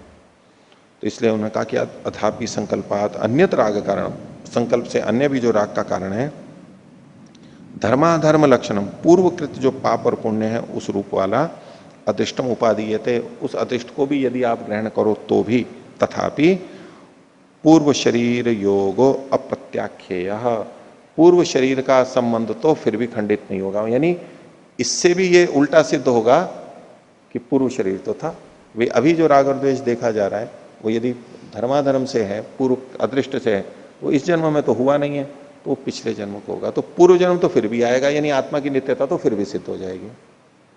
एक बात, क्यों? तत्र ही तस्य निर्वृत्ति नास्मिन जन्मनि, क्योंकि वहीं पर, तत्र मतलब पूर्व जन्म में ही, तस्य मतलब ये धर्माधर्म लक्षण जो अदृष्ट है उसकी निर्वृत्ति उत्पत्ति होती है, नास्मिन जन्मनि, इस जन्म में नहीं है, पूर्ण विराम लगा लीजिए। इस जन्म में तो हुआ ही नहीं है, लेकिन वो राग और द्वेष देखा जा रहा है, इसका मतलब पूर्व जन्म में हुआ है। इससे पूर्व उल्टा पूर्व जन्म की और सिद्धि होती है, खंडन नहीं होगा अगर आप दूसरा कारण भी मानो तो। आगे, तन्मयत्वात् राग इति, बोले अगर तन्मय होने से राग होता है ऐसा मानो तो, ये भी वही है, वैशेषिक का सूत्र है, तन्मयाच्च, ये वार्तिक है यहां पर, तन्मयाच्च मतलब तर्क का मतलब है उस विषय के, उसमें तन्मय हो जाने से, उसी को खोल रहे हैं, विषयाभ्यास खलु अयम भावना हेतु तन्मयत्वम उच्यते। ये तन्मयत्व क्या है? उसका अभ्यास, बार बार तन्मय हो जाना, लीन हो जाना। तो विषय का जो अभ्यास है जो कि भावना का हेतु है, भावना का मतलब हुआ यहां पर राग का, राग रूप जो भावना है उसका जो कारण बन रहा है तन्मय होना, उसमें लीन होकर के, बहुत आसक्त होकर के विषय का सेवन करना, ये जो है ये भी इसका कारण बनता है, उसका जो अभ्यास है। तो विषयाभ्यास खलु वयम भावना हेतु तन्मयत्वम उच्यते इति, तो इसलिए यहां पर भी विषय का अभ्यास तो आ ही गया, तन्मय में भी आ गया, यहां भी मूल बात तो वही आई ना, विषयों का अभ्यास और उसका स्मरण, ये भी तन्मय के अंदर भी वही आ गया। आगे, जाति विशेषाच राग विशेष इति, ये और कारण वहां पर वैशेषिक में कहा था, जाति विशेष से राग विशेष होता है, बोले ये भी जो कारण कहा है, तो कहा कर्म खलु इदम जाति विशेष निर्वर्तकम, पूर्ण विराम या तो अल्प विराम ले लीजिए, कि यहां जो कहा ना जाति विशेषाच राग विशेष है, जाति विशेष से राग विशेष होता है, तो बोले कि कर्म खलु इदम, इदम कर्म जाति विशेष निर्वर्तकम, कर्म ही जाति विशेष को उत्पन्न करता है। जाति विशेष से भी राग हो रहा है तो जाति विशेष कैसे हुई? जाति विशेष, शरीर विशेष का कारण क्या है? बोले कर्म है, और कर्म किए हैं वहां पर फिर वही भोग आ जाएगा, वहीं पर वही अभ्यास आ जाएगा विषयों का, तो मूलतः फिर भी वहीं पर ही पहुंच जाएंगे। तो जाति विशेष को कहते हुए भी वो मूल चीज गई नहीं है। भाष्यकार ये कहना चाहते हैं मूल कारण तो पूर्वानुभूत विषय का अनुस्मरण वो ही है, उसी वो होगा तभी धर्माधर्म भी उसको बढ़ाएगा, तन्मयत्व भी उसी को बता रहा है, और जो जाति विशेष है वो भी कर्म ही तो है, कर्म के कारण ही तो जाति विशेष हो रहा है। तो कर्म खलु इदम जाति विशेष निर्वर्तकम तादर्थ्यात ताच्छब्दम विज्ञायते, तादर्थ्य से तात शब्द है, तादर्थ्यात मतलब वो उसके लिए होने से उस शब्द से कह दिया जाता है कि कर्म से जाति उत्पन्न होती है, इसलिए कर्म को कहने के लिए जाति शब्द का प्रयोग कर दिया गया है। जाति विशेष, जाति विशेष से मतलब इसको कर्म विशेष से, कारण कार्य भाव है, कहीं कारण को कहने में कार्य शब्द का प्रयोग कर दिया जाता है, या कार्य को कहने के लिए कारण शब्द का प्रयोग किया जाता है। घृत आयु है ऐसा प्रयोग किया, वायु प्राण है, वायु जीवन है, तो वायु और जीवन एक ही है या अलग अलग है? अलग अलग है। वायु कारण है और जीवन कार्य है, अलग अलग है, लेकिन फिर भी वायु को जीवन कह दिया जाता है। चूंकि वायु जीवन के लिए है इसलिए वायु को जीवन कह दिया जाता है, तो ऐसे शब्दों का प्रयोग होता है। तो भाष्यकार यहां कहना चाहते हैं कि जाति विशेष भी जो कहा गया है वास्तव में यहां पर कर्म ही कहा जा रहा है, कर्म के कारण, कर्म किसके लिए? जाति विशेष के लिए, जाति मिलती है उससे। तो ठीक है, एक स्थिति से हम कहते हैं कि क्योंकि राग जाति विशेष के कारण भी होता है, उस व्यक्ति का आत्मा का विशेष कर्म नहीं होता है, शरीर ही ऐसा है, उसको उसी तरह का होगा। गाय भैंसों को घास खाने के प्रति ही राग होगा और शेर आदि को मांस खाने के प्रति ही राग होगा। क्यों? जाति विशेष के कारण से। जाति विशेष वहां पर कारण है। तो जाति विशेष के पीछे भी कर्म कारण है, ये कह रहे हैं। तो तादर्थ्यात तात शब्दम विज्ञायते तस्मात् अनुपपन्नम संकल्पात अन्यत राग कारणमिति। संकल्प से अन्य कोई राग का कारण है, ये अनुपपन्न है, असिद्ध है। व्याख्या के लिए हम चार चार कारण बता देंगे। योग दर्शनकार ने जो एक बात कही, सुखानुशयी राग, वो सुख लिया है, अनुभव किया है, तो उसका राग आएगा। मूल तो कारण ये एक ही है। अब वैशेषिक दर्शन में जो अन्य कारण भी बता दिए हैं, वो उसी को दूसरे ढंग से खोलने की बात है। मूल रूप से तो एक ही कारण है। तो भाष्यकार यहां कहना चाह रहे हैं कि संकल्प से अन्य कोई राग का कारण है, ये अनुपपन्न है, असिद्ध है, सिद्ध नहीं है। जो कहा भी जा रहा है वो गौण कथन है, केवल समझने समझाने के लिए अलग अलग कारण कह दिए गए हैं। वास्तव में तो ये एक मूल ही कारण है। और ये कारण है तो इससे पूर्व जन्म को तो मानना पड़ेगा, और पूर्व जन्म को माना तो इससे आत्मा की नित्यता सिद्ध होती है। शरीर के साथ आत्मा आता है, शरीर के साथ में आत्मा नष्ट नहीं, शरीर के साथ में आत्मा जन्म लेता है, शरीर के साथ साथ आत्मा भी नष्ट हो जाता है। ये सोच गलत है। पहले भी था, और पहले भी था तो बाद में भी रहेगा, और इससे पहले पहले, उससे पहले पहले, तो इस तरह आत्मा की नित्यता सिद्ध होती है। तो इति नव भी सूत्र आत्मनो नित्यता प्रकरणम, इस प्रकार 9 सूत्रों से आत्मा की नित्यता का प्रकरण समाप्त होता है। तो आज का पाठ इतना ही रखते हैं। प्रणव।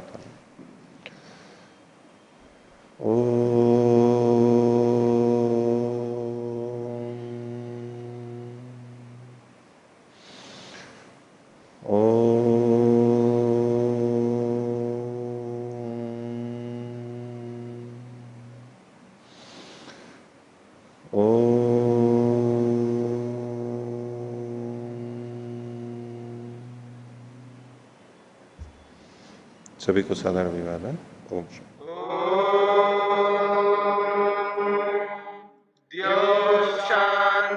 शांतिरंतरिक्षं शांति पृथिवी शांतिरापः शांतिरोषधयः शांति वनस्पतयः शांतिर्विश्वे देवा शांतिर्ब्रह्म शांति सर्वं शांति शांतिरेव शांति क्षमा शांतिरेधि।